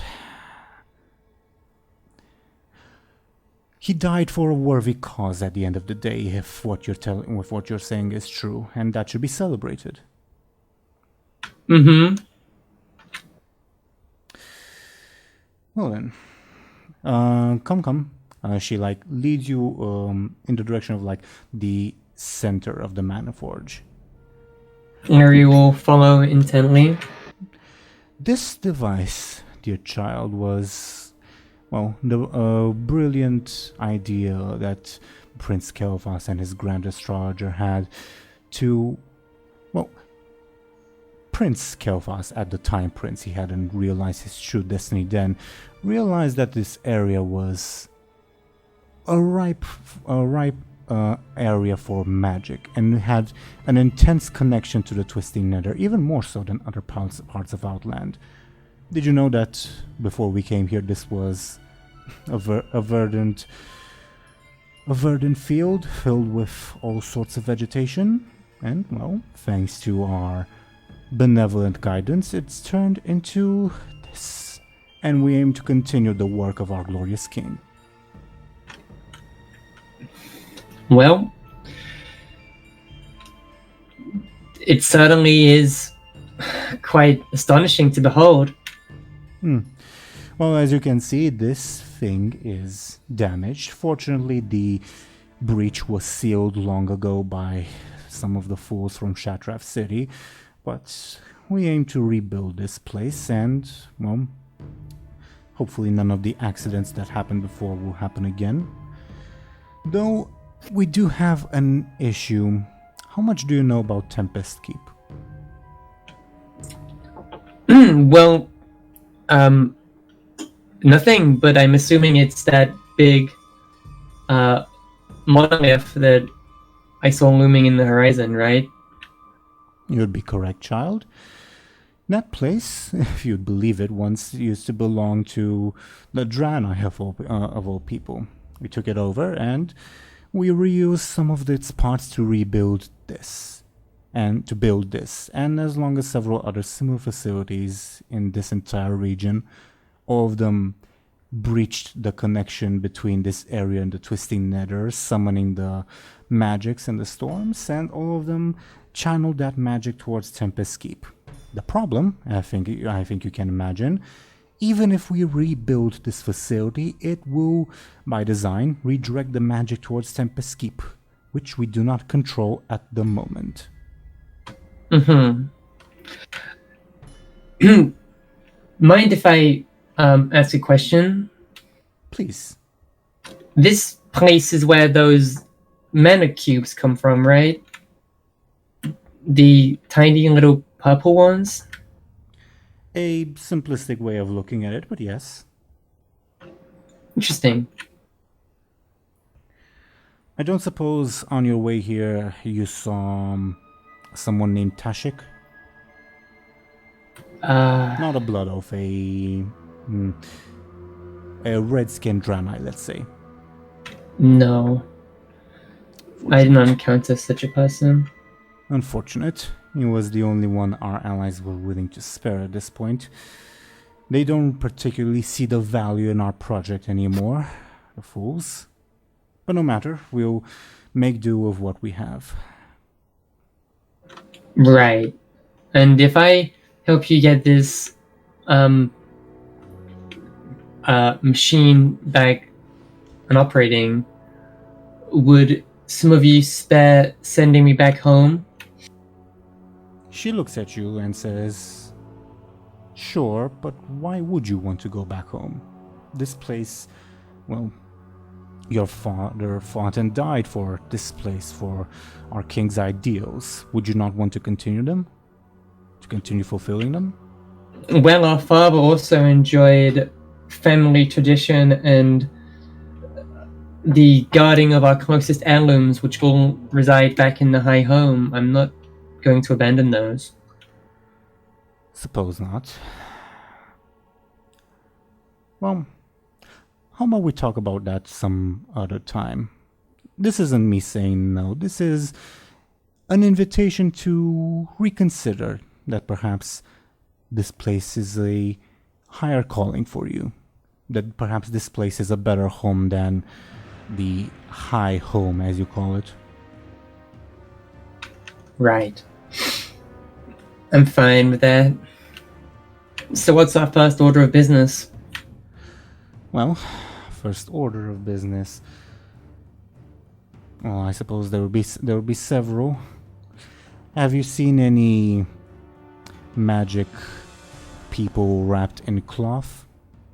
Oh, the Ethereal. I mean, I don't think you know what Ethereal is. Is she? Oh, right. Right. I think you mentioned those, that you had dealings with them. My apologies. Well, there's those. Their presence does need to be eliminated, but I don't think it would be. You would be up to the task of doing that. I don't suppose you have the ability of facing a Nexus Lord in combat by yourself, would you? What kind of Nexus Lord? It wouldn't be a Teeironor by any chance, would it? I suppose the world truly is a small place. Well, worlds. Yes, good old Teeironor. What do you know of him? Well, I stole these daggers from him. Lyri kind of shows off the daggers again. Not impressed. You can tell she doesn't believe you, but she'll be polite and say, and? He creates sort of golems, or like automatons from people he abducts. It's quite the gruesome sight to behold. Are you being truthful? I'm being truthful. That is not good news. So you're saying that the ones they've kidnapped so far are too far gone to be rescued? Indeed. Well, I suppose we should just take care not to be kidnapped then. Mm-hmm. So there's that issue. Another issue is good old Dracius spotted forces from Shatref nearby. They ought to be taken care of. The other issue would be finding Tashik and seeing what happened with his task. Which do you think you'd be able to help with? Forces from Shatref. I could probably deal with them myself. I mean, it only takes one false step to have them plunging into the rocks, the big rocks. Lyri kind of like scratched the back of her head. The very twisting nether itself, dear. I think you've never imagined that you'd be literal meters away from the twisting nether, did you? Not particularly, but life takes us in strange, odd locations. Well, I think that's an interesting idea. Dracius, my dear, and the Blood Oath Scout that was with you will return and says, "Yes, milady, take this one." She's volunteered to check out the forces of Shatref nearby, and take one or two others with you. They should be able to help you with the task. Eliminate them, drive them off, I don't particularly care. It's most important that our operations remain undiscovered. And Dracius bows and says, "As you wish, milady." And then she turns to you and says, "Well, do this for me, dear Sin Lyri, and I'll tell you a bit more about good venison, okay?" Mm-hmm. She like pats you on the shoulder, like, "Be a good person and go on already." Lyri will take her leave. "That went better than I thought it would," says your male blood of companion. Something about her. She's quite the intimidating figure. I mean, why do you think she's the leader? I guess that's true. Can't be a good leader without having some sort of authority over others, I suppose. That much is true, and she did study the example of our king and venison as well as she could, though obviously none could truly equal them. Kind of reminds me of some other Sun Fury I've encountered on my journeys. Oh, one of our kinsmen or a traitor? I'm not sure. Someone called Aaran. I'm not sure if that rings a bell. I'll roll a dice to see if it does ring a bell or not for this person.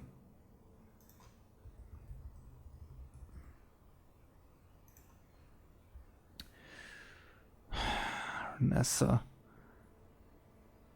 I think I knew her once, but I thought she was stationed in Hellfire, the throne of Kil'jaeden. Either way, it's nice to know that you guys are still surviving out here. Well, what choice do we have? We're not just going to drop dead and let Shatraf trample all over us. Fair. Alright, since you've garnered Our Lady's attention, why don't you pick who should join us? Above board, would you like to be joined by, like, a more stealthy person like yourself and Dracius, a more magic person, or a more, like, melee fighter person? Let's see. Melee magic. Or Lyri will get a Lyri will get a magic person. Okay. Any preference on gender, I guess? Nope. Okay. And then, yeah, you would point out one of the more magic-looking people working on properly aligning the Maniforge and such, and Dracius says, well, you do have a good eye. Mirina here is one of our finest mages, so that should be... Well, are you expecting us to go charging head-on? Nope. I think a more tactical approach is needed. But having someone with good eyes, I suppose, for the arcane and whatever's happening out here would be nice. I don't want to get struck with lightning again. Yes, that happened to some of my companions too. The Promised Land isn't exactly what you envisioned it to be, is it?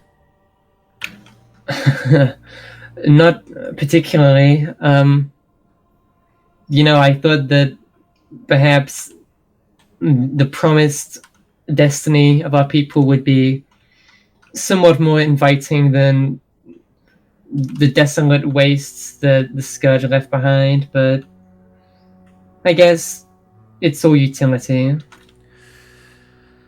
True, but, well, this place certainly doesn't have the eternal beauty of Quel'Thas past, but the magic here is, well, I don't think you've ever quite felt something like this before, have you? To be so surrounded by it, to never have to worry about the lack of it ever again. Indeed. And once we've secured a stable source of magic, we can create the paradise that we once lost once again. Mm-hmm. Though ideally we'd get a few more recruits first. Yeah, I can't imagine many are joining your cause. Well, many don't even know about it. Well, if you do return to Quel'Thas, perhaps put in a good word. I'll be sure to. I'm sure there's some people out there who are quite riled up by how things are going. Perhaps. Shall we be on our way? We shall be on our way. Mm-hmm. Shall we check up on Benjamin, Bladebeard, and Buhd? Yes. Okay. Benjamin, Bladebeard, and Buhd, while I make the adjustments to everything, do let me know if you talk about anything or say anything, etc., while on your way.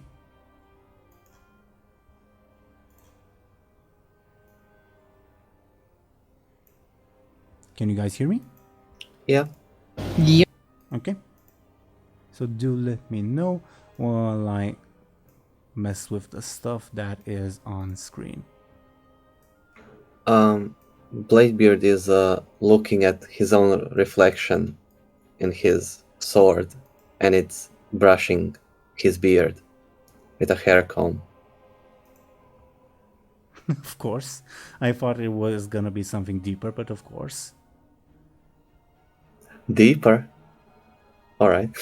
More introspective, I guess I should have said.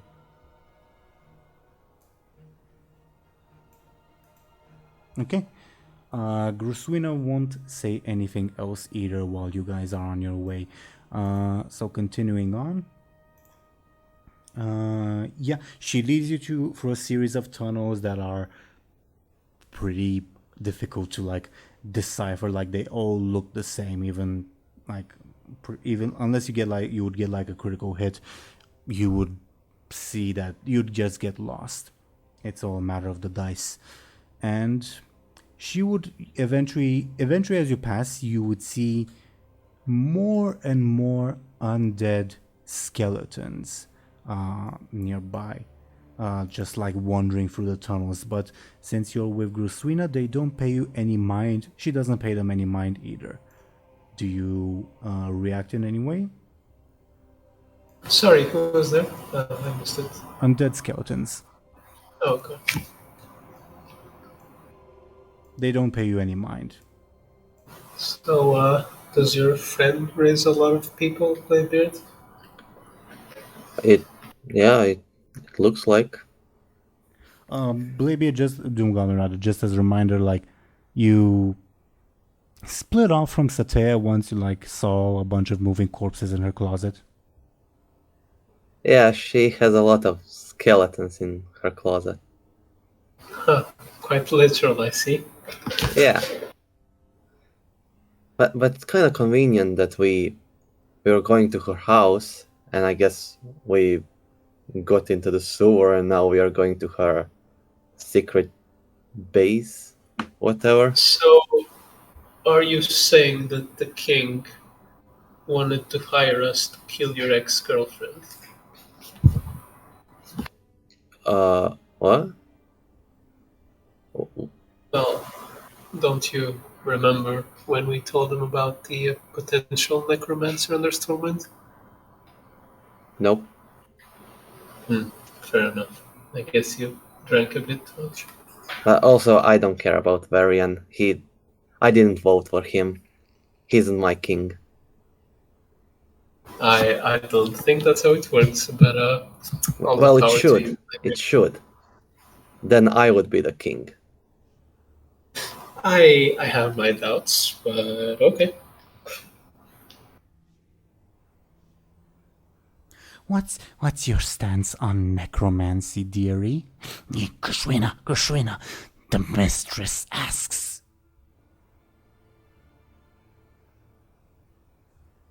Well, I recently had a very bad experience with it, but I guess, like all magic, it depends on the wielder. Same with weapons, I can't say I hate axes because my enemies use them. Gershwina. Satisfying answer.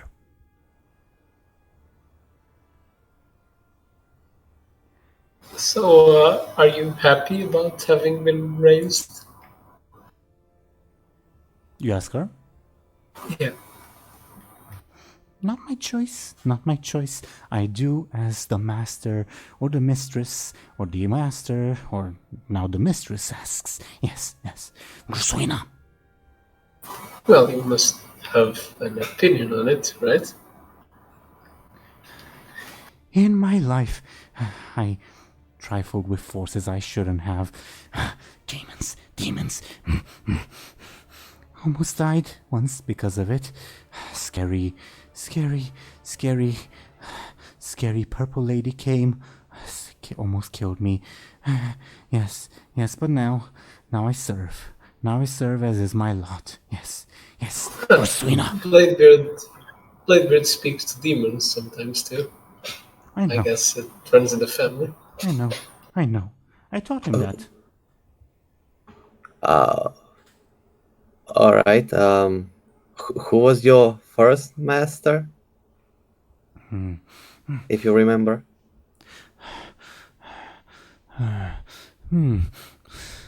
Someone named Marcus Aaran. Yes.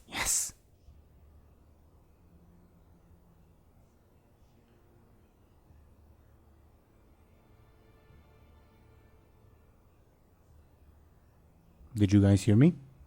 Yeah, I just no reaction. I have no idea who that is. Sure. Mark of who? Marcus Aaran, dearie. Yes. I heard a lot of stories about a certain Marcus, but I doubt that's the one. Well, his child or great-grandchild, I don't quite remember, when Neelis Aaran gave birth to... Not gave birth, no, that's stupid. He's the man, he doesn't give birth, my bad. Oh, poor old Gruswina has a bad way with words. Gruswina. Well, he begat with another scary purple lady. Might have been the same, probably was the same. Begat powerful mage. Yes, he opened the way. Yes.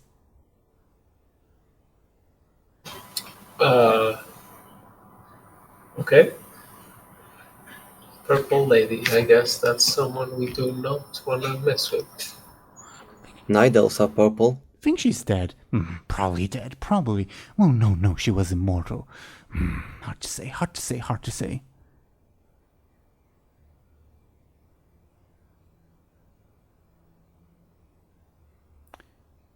She will continue on her way. Oh, also Buhd is purple. I am purple. Aye. Yes. So much the worth your sacrifice. Yes. Don't do that. Don't worry, Buhd. No one's gonna sacrifice anyone. Maybe Benjamin. You always say that, but then someone always ends up getting sacrificed. And if it's Buhd, I don't want it to be Buhd. Who was ever sacrificed because of me? Do we need to bring up Zolgaga? She was sacrificed? No, she sacrificed people, Bladebeard. Our whole No, crew. she was trying to, but I stopped her. She still did it, though. That wasn't really... She didn't sacrifice them, but yeah. They're dead because of her. We still don't know where most of the people are, so for all we know. They were undead people last time I saw them. Last time I saw them, most of them were just dead people, except for John. They were rolled over the booty bay. Aye. Yeah. Very sad. Have you ever tasted flesh, dearies? Sentient flesh. Yes, Gruswina. I mean, Bladebeard beat someone's neck off not long ago. No. I sense the hunger in all of you. You'll come to know. Yes, Gruswina. I have I'm never not trying eaten a person. I'm Nope. I'm not eating people anymore. But what you guys did eat Bladebeard chef. I know. Bladebeard is ignoring that. Oh, Bud's eating people, so you know. Do you continue on your way led by Gruswina? Yeah, I just wave to the skeletons. Hi. They ignore you. Though Rude. Gruswina will occasionally say, "Now that one's name was Thomas. He was a chef. He was a chef back before the orcs came. Made the finest cheese in all of Stormwind. But how do you make cheese? Does a chef make cheese? That doesn't make sense. Gruswina, that one over there. That one's Mary. She made the finest wine. The finest wine. Also before the orcs came. Oh, lots of people died when the orcs came. Oh, Gruswina. So much more, the better. Why good old Moark here will make good sacrifice. Yes, Gruswina. Did anyone mention his name? No. It was a lucky guess, but she doesn't know what she's talking about. Bladebeard, I do not like this place. We are leaving. Gruswina stops in her tracks, and you see like the nearby skeletons, like in the corridors, also stop and look at you guys. Leaving? When you're so close to meeting the mistress? No leave. You're so close. Come. We need to get a ring and Lyri. Yeah, it's not like we know the way back anyways, so... You guys are literally trusting this lady.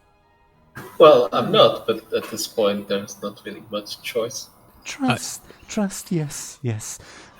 Moby here is good friend of mistress. Yes, she has missed him so. Yes. Come on, bud. Chillax. Everything's gonna be fine. Every time you say that, it never goes fine. Can you just say for once, everything not gonna be fine? That would be a lie. And am I a liar? Yes. Yeah, I am. But this time this is a truth. Everything's gonna be fine, bud. I do not like this place at all. You come to like if you join us. Yes, you'll make a good servant or sacrifice. Yes. If you choose, yes. Choice is important. Must trick them into making choice. Yes, Gruswina.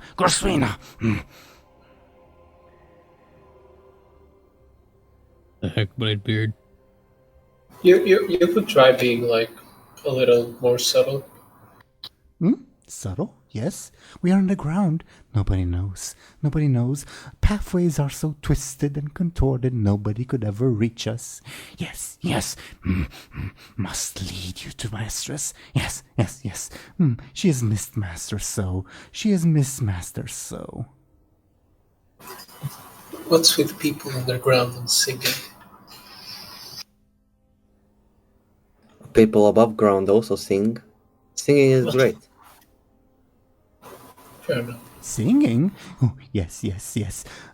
We come and go to lead master home. We come and go to Mistress Satea. We come and go to Satea own home. Yes. We'll do Mistress Satea. I like the gnome a little better. Come. So close. Just steps away.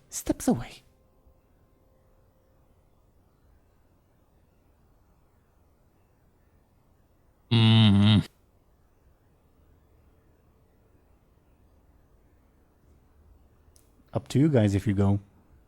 Yeah, Bladebeard follows. Blood will go in at the very last, and he will be looking behind them while doing so. If everyone goes, then the skeletons will resume their patrols and not pay any attention to you anymore. Benjamin, do you also go? Yeah. Benjamin, this place is really bad. I know, but it can get worse. And speaking of, as you continue walking, you're suddenly assaulted by the stench of just even more so than what was coming from Gruswina, a stench of pure rot and pure death. This is clearly where someone was keeping a bunch of corpses, for lack of a better term. At least the skeletons didn't have anything left to smell. I think this is more than a closet Bladebeard. And This is worse than Bud's bathhouse. And you will see, like, in the distance as you're walking through the tunnels, a green light emanate. Oh, green. That's good, right? That's druid No, magic. that's a bad sign. Green is never good in dark, scary places, Bladebeard. Come on. Better than pink. What's wrong with pink? We never see pink. Tamal is pink. So, you don't like Tamal? Tamal's been good. I don't know, I'm just randomly giving my opinions on colors. Alright? Well, at least it's not a purple light. Well, blue. It's usually nice, cold color. Like Yeah, ice. I agree. I love blue. Blue is the Blue's color of good. the sea. I mean, I'd like purple more if it wasn't usually nasty energy. And it didn't blow up ship. I will let you guys know above board. This might be slightly spoiling the surprise, but it's important for you guys to know in terms of game mechanics wise. Because this is the effect of Bladebeard's stunt, and Bladebeard's stunt specifically said helpful criminal ally, Satea will be helpful to Bladebeard specifically. Everyone else iffy, but she will definitely be helpful to Bladebeard. Unless Bladebeard does something like attack her or something, in which case obviously she's gonna defend herself. Make sense? Yeah. Yeah. I think that maybe I should have chosen the other mage. Don't say. No, this is amazing. I love this. This is gonna go really bad, Benjamin. I mean, Thompshire, whatever. So, as you guys are approaching the green light, Grusvina will, her walking pace will increase. She looks more excited, almost like a puppy, as she starts pretty much running ahead, also on all fours. Can Don't you like run this. all fours, Bladebeard? What did you say, Benjamin? If you can run on all fours like that. Not that well. I don't know. Just throwing the family, that's what I'm saying. Do you guys follow? Bud is reluctantly still following. He does not like it, though. Yeah, Benjamin follows close behind Bladebeard. The stench grows ever stronger, and as you walk into the room, you see that you are now in a well-lit room lit by several braziers emitting a green light, presumably magical, although you can't quite tell. And you see just piles of mostly bones, but also operating tables with mutilated cadavers and a bunch of zombies that are slowly trying to reanimate, but then they collapse back, and they slowly try to get back again, and then they collapse back. And in the middle of the room, stirring a very ominous looking cauldron, you will see good old Satea that I've put on screen. And she looks at you and says, "Moby, it's been so long." Son of a bitch. What's that? They usually say, you son of a bitch. Oh, my bad. Right, because of your little thing. Moby, you son of a bitch, it's been so long. Oh, Satea. How you been? Love the place. Well, I've been making do. Gruswina, she's walking up to Satea, and it's a very twisted sight as she nuzzles up to Satea's leg like a cat, a loving cat, if that mental image makes sense. And after a while, she'll sit on all fours like a dog waiting for a treat next to her. Satea ignores Gruswina all the while, and she continues stirring the cauldron and says, Well, you've made it all the way here. Why don't you tell me what I can help you with? Or don't tell me you came here on the king's business. And who are your companions? King's business? Of course not. I don't like the king. You know that. Of course. This is Buhd, and this is Benjamin, my mates. Hello, Buhd, also known as Moarg, and Benjamin. Say, do you have any relation with the Aaran family? Your names are quite similar. I mean, the pronunciation is a bit different, but I don't know. Above board, this is an above board question to Thompshire. Do you know who I'm referring to when I say Aaran? Not really, no. Neolus Aaran, Medivh's father.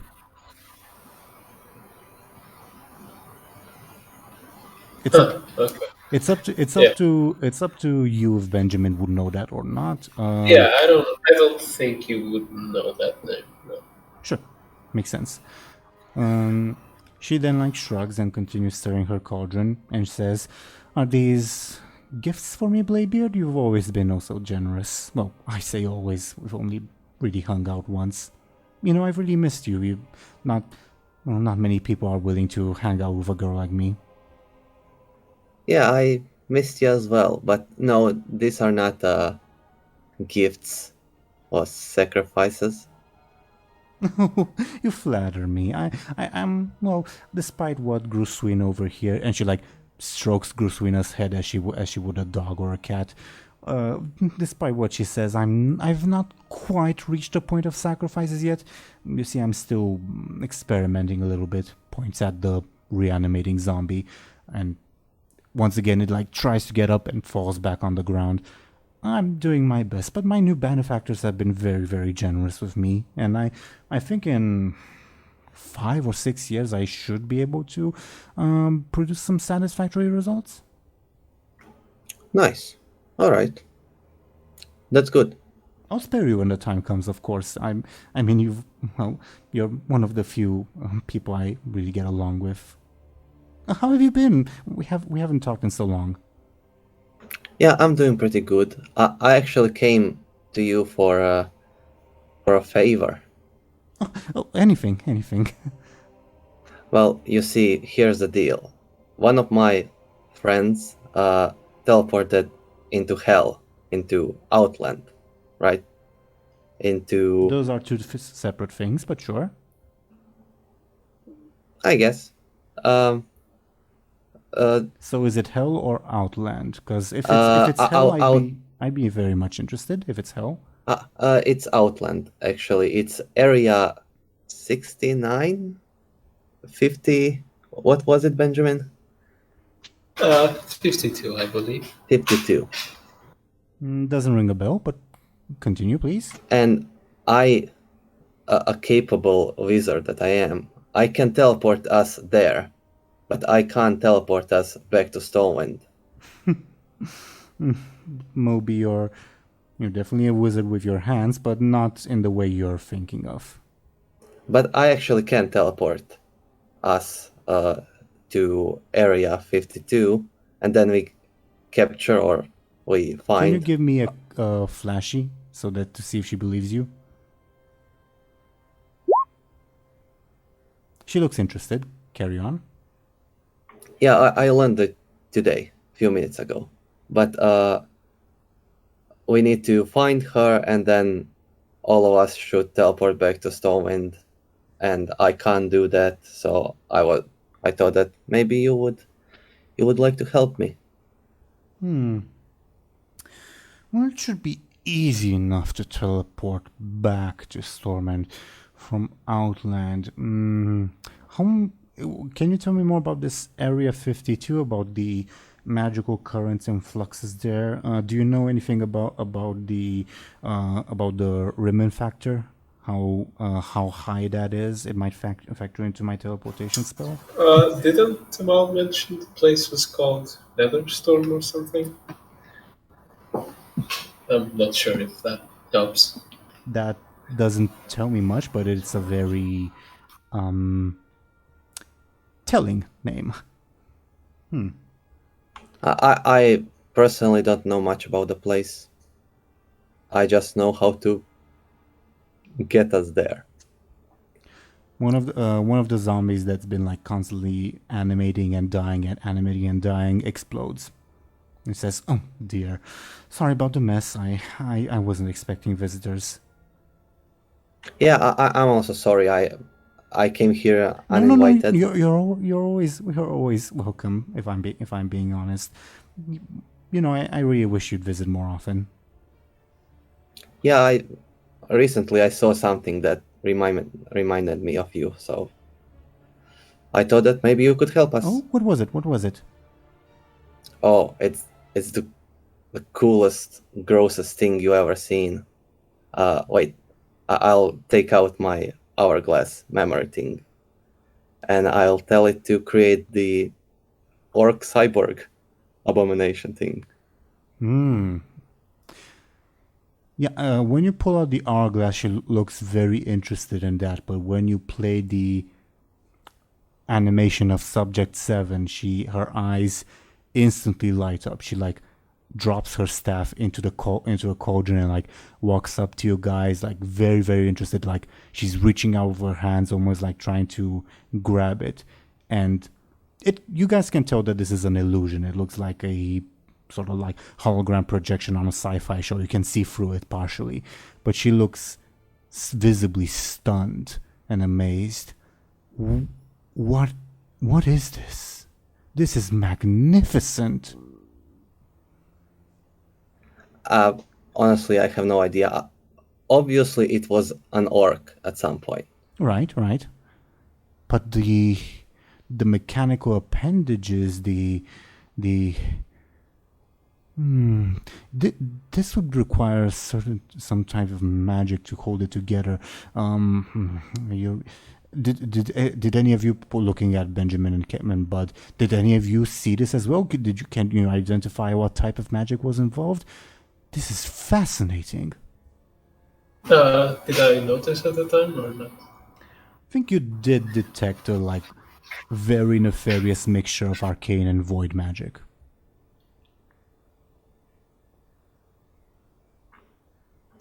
Yeah, but the guy that made this is a genius, an unparalleled genius. Oh, I would so like to meet him, or them, or she, or her. Yeah, he, I believe, and yeah, that could be the. Can you do that for me, word? Moby? Can you please do that for me, please? Sure. Yes, she like jumps almost giddy, but she almost looks like a little girl filled with excitement when you reassure her. But I would really like to get our friend Lyri from Netherstorm first. Who? Oh, right, that. Yeah, sure. No worries. She's like still like pawing, let's say, like circling this like hollow projection, like studying it from all angles. And she mutters to herself, "Magnificent. Ingenious." But gives Benjamin a very concerned look. Benjamin just looks back without saying anything.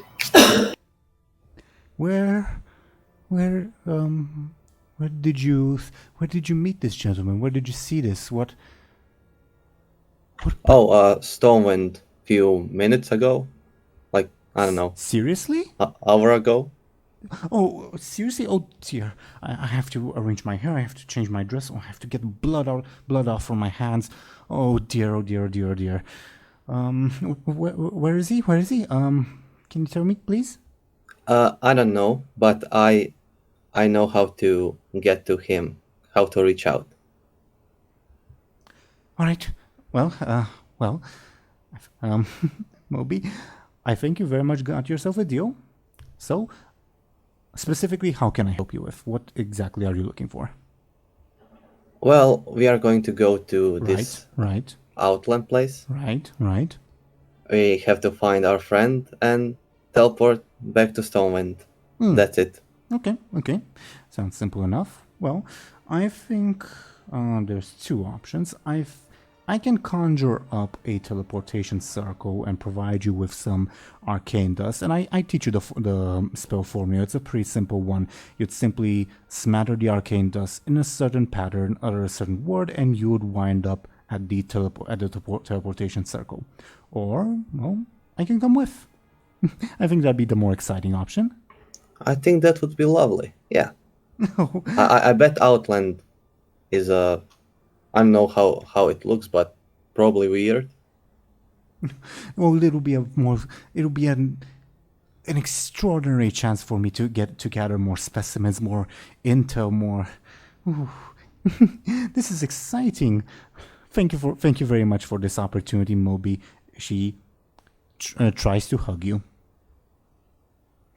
Sure, he hugs back. She squeezes you very tight. She's clearly very, very excited.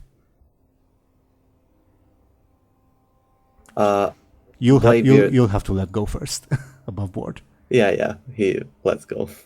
Oh, sorry. And she goes to... Who'd be closer, Benjamin or Buhd? I guess Buhd would be further. She walks up to you, Buhd, extending a hand, clearly very excited. Expecting you to shake it. Buhd hesitantly gives a light shake to it. Satea, I think you know. I think Moby mentioned, right? Right? Oh, well, or Gursuina mentioned. Oh, so much to pack. And she then goes to shake Benjamin's hand. He takes it. She shakes it very vigorously. But you didn't notice any vigor because you're an ogre. Any human handshake is puny. But Benjamin, you clearly detect she's a strong lady despite the fact that she's a nerd. Fair enough.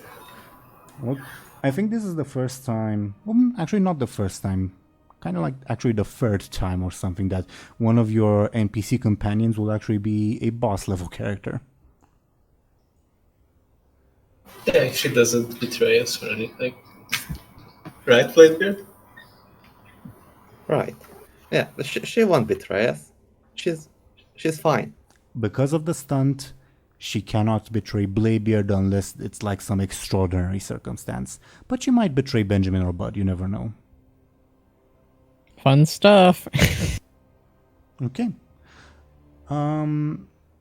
She would, after releasing your hands, she would step back for a little bit and press another tile in the wall, and you'd see stairs leading up, and she would say, "Oh, come, I wasn't expecting visitors at my actual house either. It's a bit messy, but come, we can set up the teleportation circle there. Is it just the three of you? Is that all we're going with?" Buhd, are you still planning not to go, or? Yes, I was planning on staying and going back home. Or not home, but to friends and ogres. Ogres? Ooh, that sounds nice. Haven't... Oh. Wait, wasn't Buhd compelled to go? He refused No. to compel. Oh, he refused it. Yeah. Yeah. Satea mutters to herself, she's pondering something. But I would really suggest you come on, it's gonna be fun. It's your home world of your people. And we ain't gonna be long. There's no place like home, says Satea. I'm gonna go back to Ogre Place. That sounds like a good plan to Buhd. Alright. We'll see Are you sure you can handle the humans alone? Well, I'm sure they haven't really been that bad, aside from the noble ladies, but it been pretty good since Buhd had talk with them.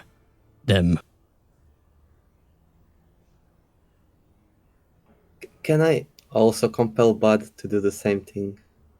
God. Can I? Is that allowed? Of course it's allowed, but it's up to Skoll if he'll accept it or not.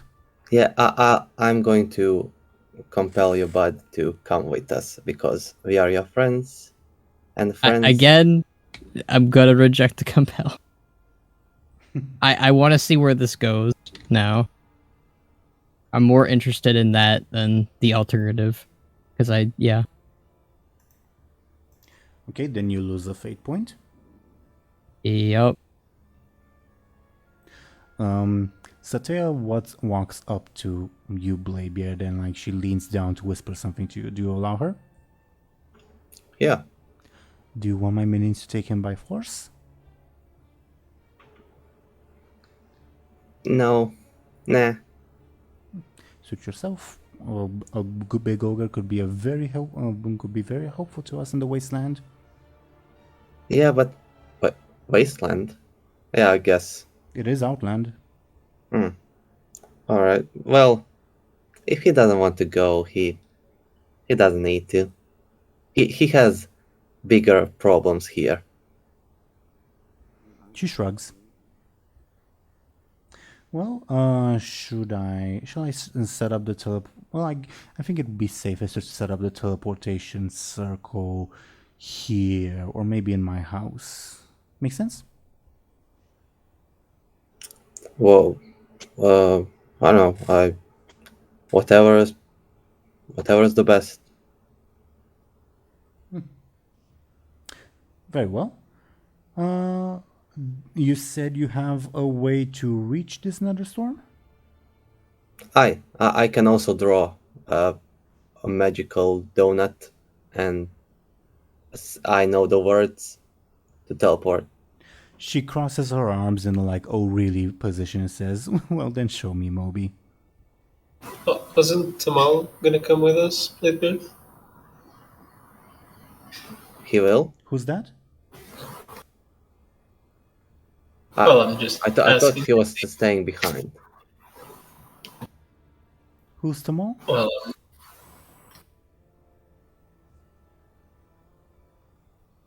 he's an ethereal. We met not long ago. An ethereal? Oh, Moby, can you bring him with, please, please? Sounds so interesting. I always want to examine an ethereal. He probably knows his way around, so it's probably a smart choice, Bladebeard. So much the better. All right. If he agrees to come, sure. Well, the thought of going back through those tunnels doesn't please me a lot, but Where are you headed? well, I guess. I can offer you a guide, depending on where you're headed. We came from the Cathedral District. Why would you come from there? The only thing that place is good for is providing cadavers. Well, the exits were sort of blocked. There's also a bakery there that makes the best bread. Give me a sneaky. Who? You. Why? Well, you're lying to her, right? Oh, I was just that wasn't the excuse why I was there. I just said that place exists. Okay, fair enough. Did she ask why we were there? Yeah, She did. yeah. That's why I asked you guys to roll. But I asked you specifically to roll. But she Well, strokes her chin and says, "Well, Cathedral District, be a bit messy. We might. If you run into the cultist people, those aren't my people, by the way. They're kind of a nuisance, to be honest. If you ever run into them on your way, I very much appreciate if you could kill them. I could use the corpse too. But the Cathedral District is just swarming with the cultist people. Are you sure you guys want to go there?" well, Tamal is there. We need to go and get him. I guess. But then wouldn't it be safer for you just to walk outside? Well, as I mentioned, the entry points are blocked. Well, then kill whoever's blocking them. It's not that difficult. No. We'll figure something out, right? Come on. How long are they going to be blocking the way? Well, Because of since one thief. Oh, fine. I guess we can check.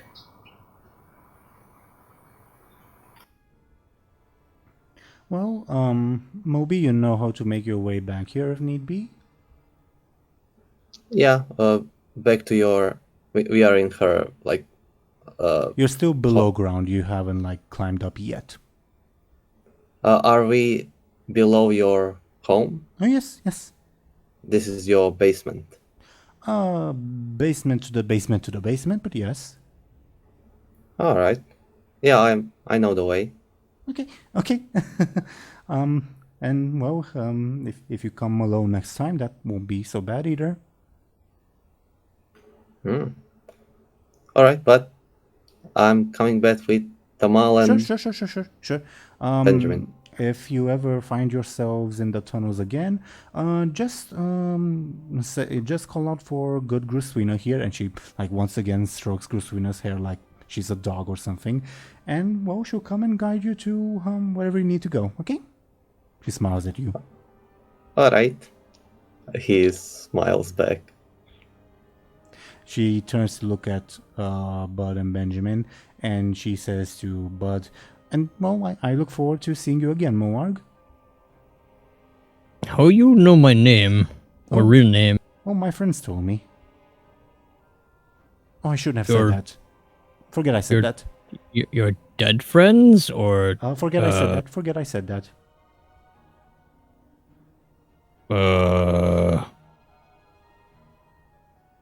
Bladebeard? Is Hi? her friends bad? A lady can have friends. I don't... Yes, just casual friends, girl stuff, And also, I think, she maybe heard some rumors about you. We are pretty famous, three of us. Of course, she knows your real name. You are? Oh, yes, you are, certainly. Yes. Yeah, you're not aligned with any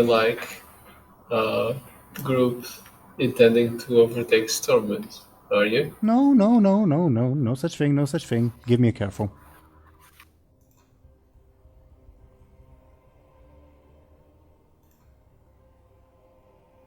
Can I take that as well? Sure, if you want. I'm gonna use a fate. What are you invoking? Good question. I don't have my sheet open. Give me a moment. I'm gonna use a fate point to invoke reading people. Mm-hmm. And also, Thompshire, just so you're aware, tie on an overcome means you succeed at a negative cost, or you fail.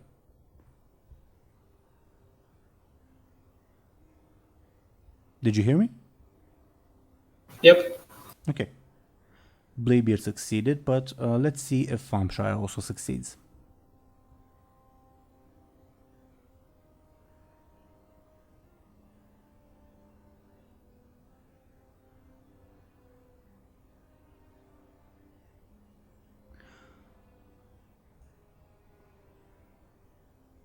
Fun session so far, by the way. Yeah, I thought that Lyri stuff was going to be weird. But Stormwind stuff is weirder. Lyri also got very lucky in that she met the Blood Oath person on her first roll. Believe me, there's some pretty bad stuff in the Thunderstorm on the other rolls. I believe you.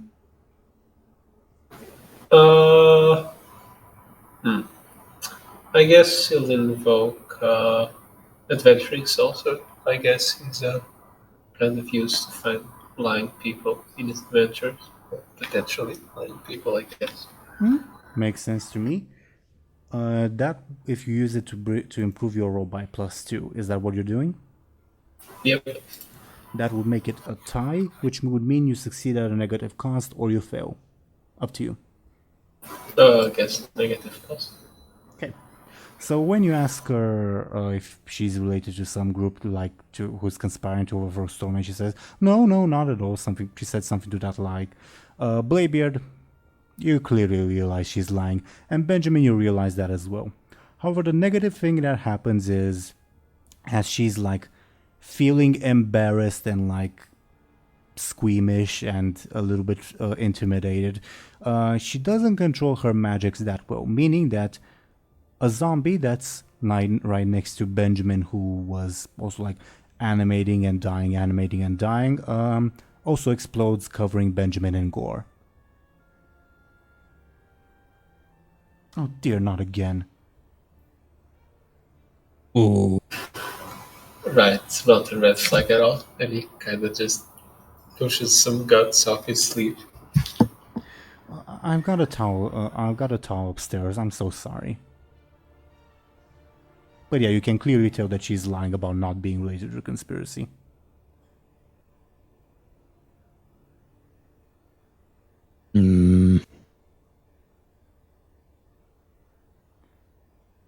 Well, Buhd doesn't know that, but Benjamin and Bladebeard do. No, Bud's just thinking a lot. Mm-hmm. That's his thinking thought. Or thinking grunt, I should say. Sure. Come along. I'll have a towel for you, dear. Yes, no conspiracies here. Come on. She like starts running up the stairs. Yeah, right. I guess Benjamin slowly follows. Yeah, and does everyone follow, by the way? Yeah. I guess, yeah. The now. dwarf is staying behind, right? Yep, all the undead are staying behind. I just wave. Bye, Grandma. See ya soon. She also waves at you and says, Bring me a rat next time, dearie. Bring your good old great-great-grandma rat. Yes, Christina. I promise nothing. I run away. Sure. Bring her chicken. You'll head upstairs, correct? Aye. Mm-hmm. Okay. Since you're going slowly, Benjamin, by the time you get upstairs, you have to go like a bunch of stairs. She was being truthful when it said that this leads to the basement of a basement of a basement. The smell gets progressively less bad the higher up you reach, until you get into what seems to be like a fairly normal house. And she waits for you with a towel and hands it to you, Benjamin, and she says, I'm so sorry about that. It really doesn't happen to me very often. Right. Thank you. Do you use the towel? Yeah. It's not super effective. You still smell of pure death, which will be fun walking through Stormwind.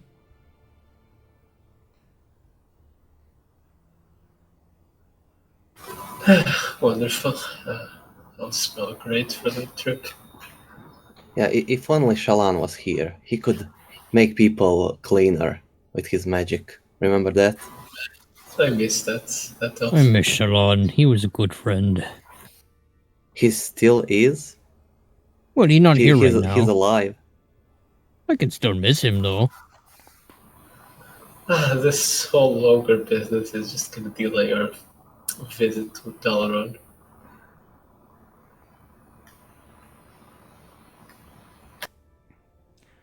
Above what I was also thinking of Shallan regarding the cleaning thing. She, after you sort of clean yourself, she says, there, good as new, right? No, not necessarily. I still smell like a rotting corpse. I just don't look it anymore. What's wrong with that smell? Well, it's nasty, and it gathers unwanted attention. You're right, you're right. Hold on a second, please. She runs off into another room. I'll take a look around her house. Give me a careful.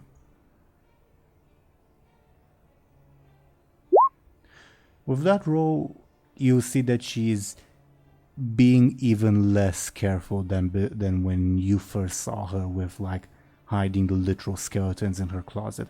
Like you can literally see like an arm poking out of a closet door, a skeleton arm. And you see like various magical implements nearby, and yeah, just a bunch of random stuff. Like day-to-day living as well mixed in. Alright. Eventually, she would come back and hand you, Benjamin, a small bottle of perfume. And she says, I usually save it for special occasions, but it should help you, right? I think so. I hope so. Above board, you can clearly tell that this is like ladies' perfume, obviously. And like, if you like inspect it and smell it, you realize it's been like stale for a while. It won't mask any smell that well.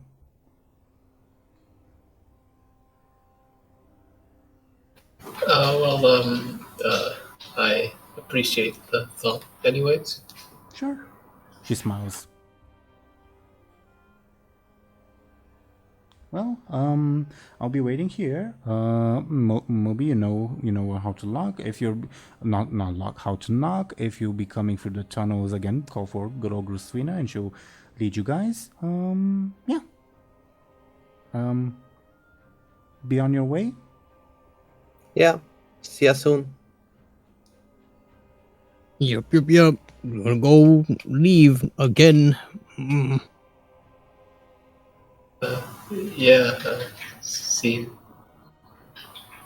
She smiles, like not realizing that there's anything wrong with this predicament. She'd lead you to the front door, which would indeed lead you guys into the trade district on the canal side, if that makes sense.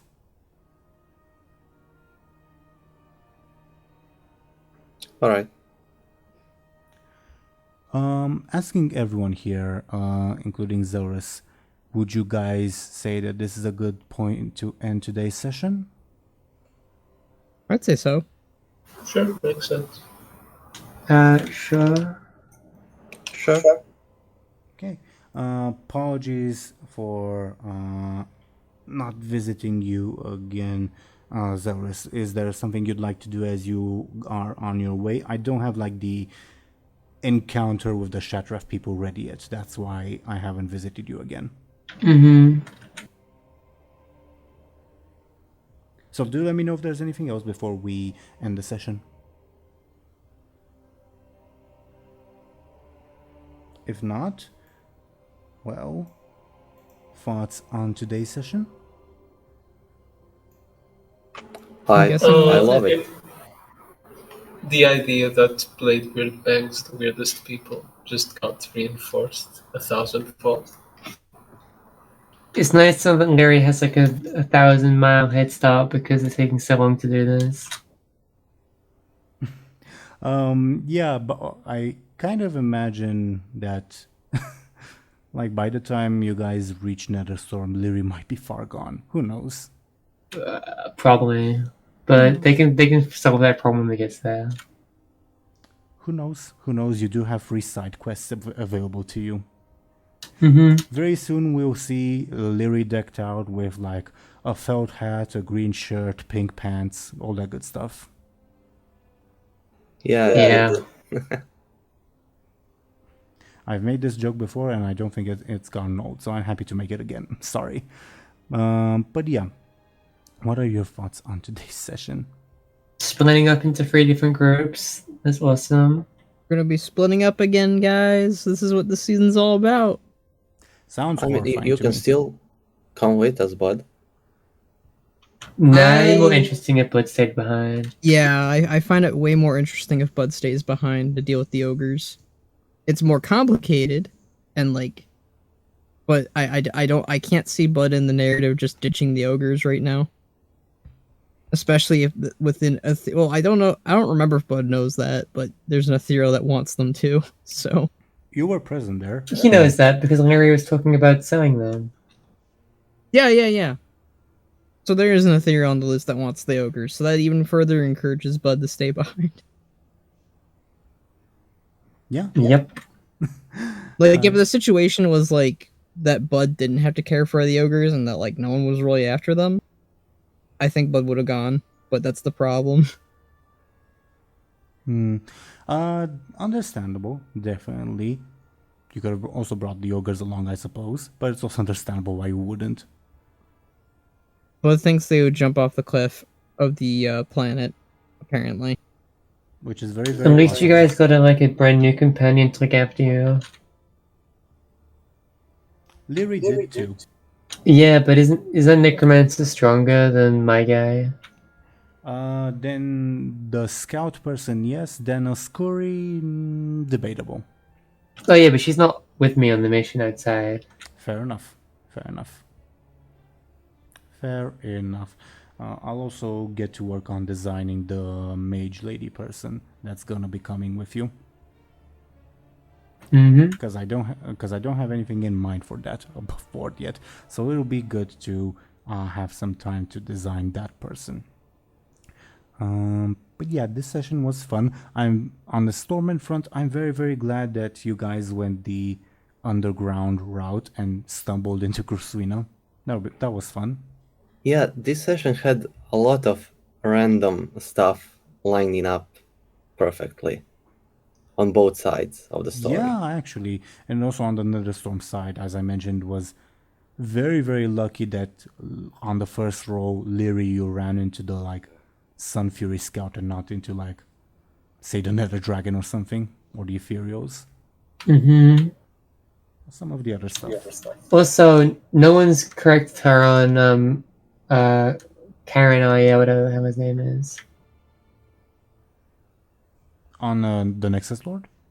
Yeah, because she keeps thinking he's from the Consortium because of what he said in the Brawlers Guild, and no one's told her that it's... The Scout did tell you that it's the Ethereum.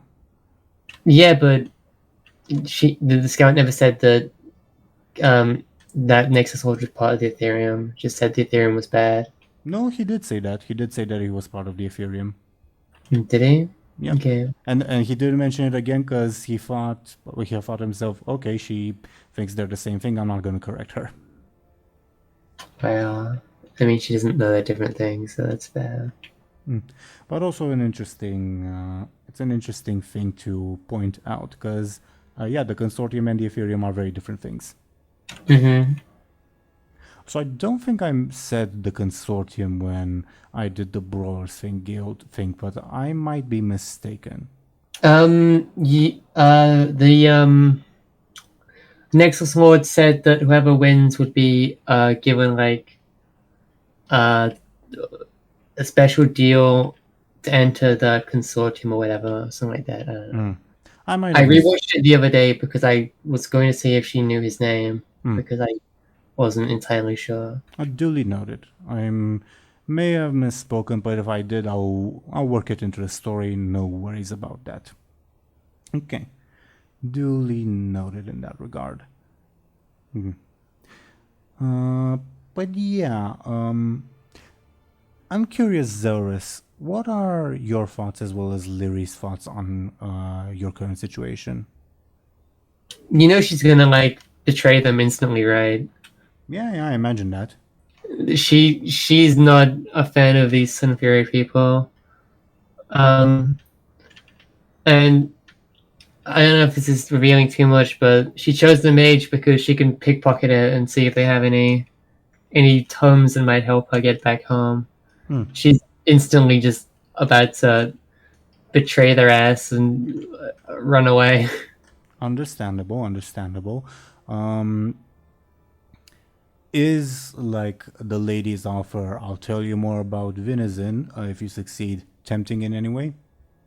Probably not, because I think she's already over him at that point. She's much more happy to live the lie of what other people think and to know the truth, especially because she kind of has another father figure in Velenef. I don't think she really is that tempted by it, but she's willing to.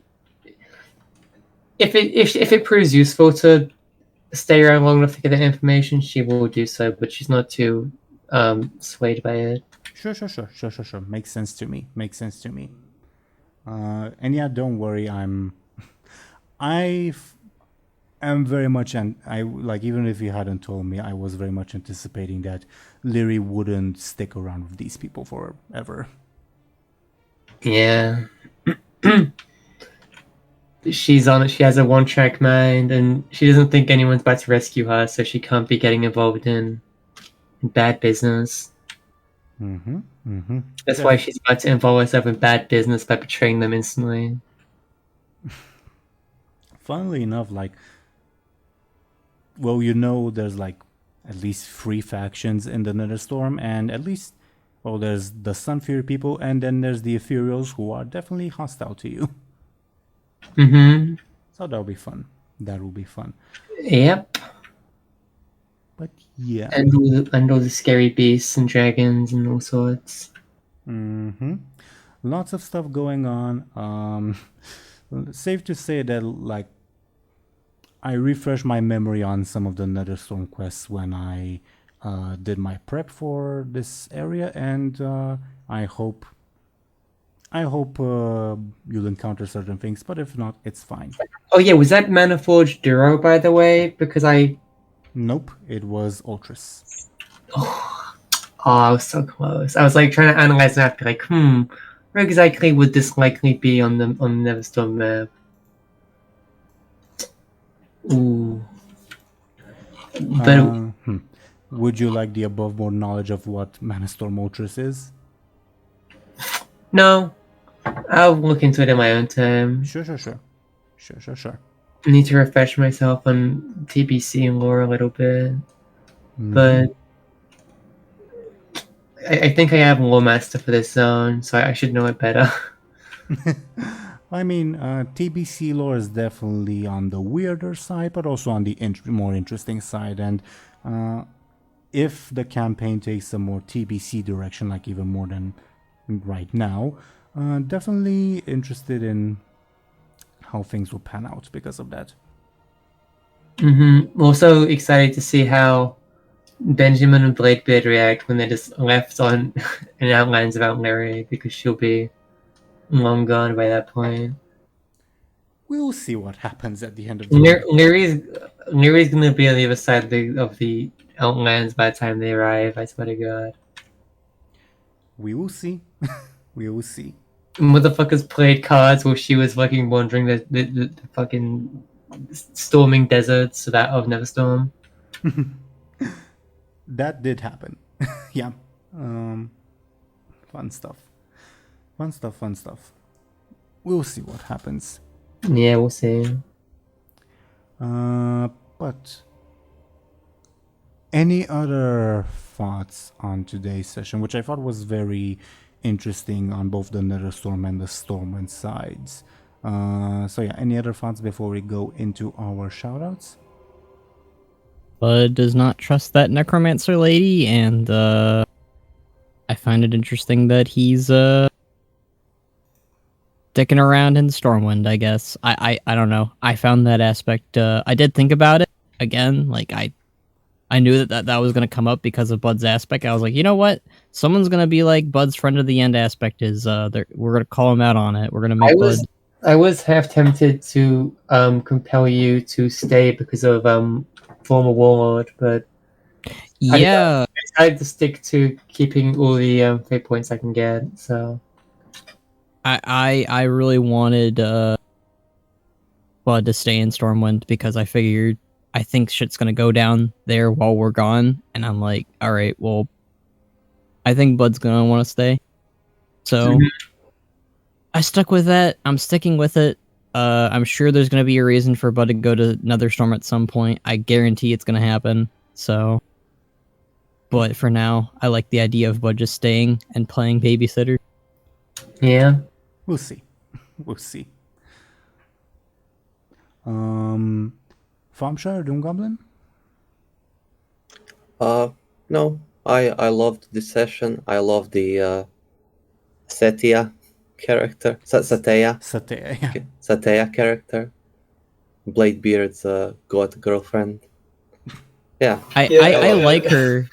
I don't trust her because then she was like, "Oh, I know your name, Moarg," and it's like, and I know people or my friends know you, and it's like, oh boy. And it's always nice to meet Bladebeard's family members as well. Funnily enough, regarding Satya, like if like before the whole DoomGoblin stunt thing happened, in my mind her personality was just standard I'm evil necromancer, brr, la, la, la. But with the stunt, and especially since like it's not a straight evil character, even though she is, but she's not 100% evil, I had to like make up a personality for her too. I like her being this preppy nerd who is. She does necromancy, so she's obviously like she's evil, but she's also charming, I guess. she doesn't come across as like straight up evil, at least. So I'm glad about that. I was worried that she was gonna be like, "Oh, you brought me sacrifices. I'm gonna kill them then," and Bladebeard would have to choose between his friends or his ex. So, I mean, she is mostly evil. She just has She just has shades. Like, never say never regarding the fact that she won't take. Like, she might take at some point hostile action against you. I'm constrained by game mechanics in the sense that she will only betray Bladebeard because it's Bladebeard's stunt in the like most extreme circumstances. So like if Bladebeard attacks her or who knows what else. But she doesn't have that kind of commitment to Benjamin and Buhd.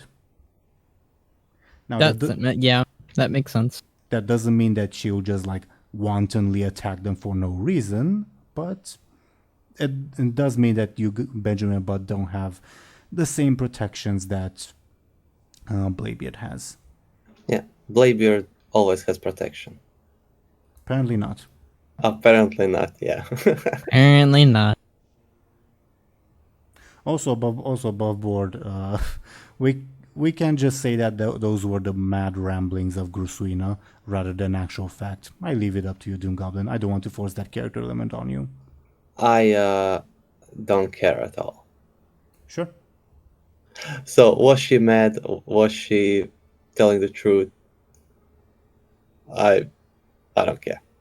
Lyri, next session you'll notice that Dracius is somewhat shorter because he's apparently half dwarf. And is his hair orange? I guess. Sorry, what did you ask? What did you ask? I'm sorry? Is his hair orange? Ish, yeah. Yeah. Isn't a half elf, half dwarf a human? You're asking too many questions. We'll see what happens. I was joking about Dracius because that wouldn't really make sense timeline-wise, but we'll see. We'll see if we'll ever explore that plot line. In this session when DoomGoblin you met Gruswina, I was going to leave it entirely up to you, like your final decision if Bladebeard and Gruswina are related or not. I'm very glad that you chose the related option, though. Oh yeah, I love that. The moment Lyri and Benjamin stumbled upon that character, I thought that you decided that was her. That's it. That's the fact. And I liked it. I definitely inspired my choice based on your description of Bladebeard's great grandmother, but I didn't necessarily intend for it to be her. I have nothing against it being her. In fact, I'm kind of glad that it is her, but yeah, it is what it is. So wait, Bladebeard in the same day fought his mother and his great grandmother or whatever. Mm-hmm. In Amazing. the span of less than an hour. Well, actually, it was more than an hour. My bad. Amazing. Yeah, because because a lot of time passed. Not a lot, but A fair bit. a fair bit. Yeah. How long has it been since the start of season 1? Like 2 weeks? I mean, The start of season 1, you asked? yeah. Season 1 started in like early October. Nowadays, it's like late October. Yeah, so like this will happen in like less than a month's time. Yeah, definitely. Been a busy couple days. So it's long for Ephemeral time. Yeah, like in Stormwind, you guys have been for 3 or 4 days. I don't remember exactly. It's been slightly longer in Ephemeral Orb because there were a few time skips of like traveling at sea, which was just like a couple of days of nothing happening, if that makes sense. Mm-hmm. We could really use some of those now. Who knows? I mean, probably not Buhd, considering its people have no food and probably gonna go crazy, but I mean, you know. the food situation can be solved. The more urgent matter is that these ogres want to kill things.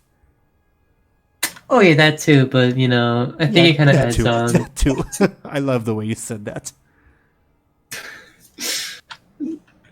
Yeah, we'll see what happens. I leave all options open at the end of the day. Okay. Anything else before we go into our shoutouts? I think that's it. Okay. Well then, dear viewers, thank you once again for hanging out with us and watching and listening to us. I'll ask these lovely people to talk about themselves. I've rolled some dice in the background, and the dice have decided that we ought to go with the owner of the channel you all are watching this on, Sir Thompshire. Can you please go ahead and talk about yourself and what you're doing? Sure. Well, you're already on my channel, so you know I post Machinima once in a blood month, and hopefully there's something coming soon, maybe, who knows. And you can find me on Twitter as well, where I post some renders occasionally and some sneak peeks and things of the sort. And yeah, that's basically it. Nice. Thank you very much, Thompshire. Also, happy birthday once again. You are a lovely person and a lovely player as well, and I'm very happy to have you in this campaign. For the viewers, once again, Thompshire's birthday will have passed, but for us it's in the past. Complicated. Yeah. Next, we would have Miss Netherstorm herself, Zelris. Can you please talk about yourself and what you're doing? Actually, I should... this is a random thought that came over to me. I should have you talk about yourself with the Netherstorm background on. So there you go. The Netherstorm background is on while you talk about yourself. Can you please go ahead? Alright, my name is Zelris. I make World of Warcraft machinima and edits and all sorts of things. And sometimes I do other stuff as well, but it's primarily that.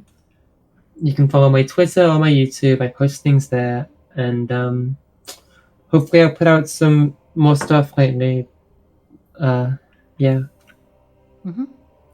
Thank you very much, Zelris. And next, we would have DoomGoblin. Can you please go ahead and talk about yourself and what you're doing? Yeah, hello. I'm DoomGoblin. I draw stuff. I'm currently doing an art challenge called Smallgust. So far I've drawn 6 dragons, but in your timeline, when you're watching this or listening to this, I probably have more than 6. This video will be released on the 20th. If everything goes according to plan. But yeah, if that's the case, then I have 20 dragons, I guess.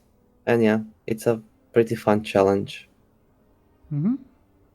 Do check DoomGoblin out. His art is absolutely lovely. Thank you very much. And next, we would have Skoll. Can you please go ahead and talk about yourself and what you're doing? Yep. I'm Skoll Shorties. I make World of Warcraft content on lore, machinimas, and other stuff. I am currently working on the first episode to my machinima series still. I know that I am technically in the future, but it still takes a while to do. I am currently still editing a lot of the visuals and working on sound design for it, so it's getting closer to getting done. I hope that it'll be out by then, but if it's not, it's not. If it is, it is.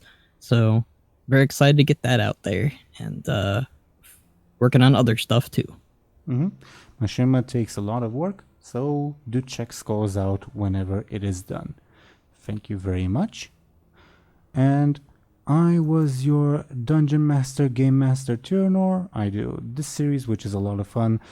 And I do another tabletop series set in a homebrew universe with a different bunch of lovely people. That's also a lot of fun, called Legacy of the Rimland, that you can find on my channel. That I would heartily recommend. Other than that, once again, thank you, dear viewers, for watching and listening to us. We will probably be back next week. Who knows, with us being more in the past than we usually are, it's hard to tell sometimes. Who knows? We'll keep you posted. But yeah, thank you once again, and we will see you then. Goodbye, everybody. Bye-bye. Bye. See ya. Bye.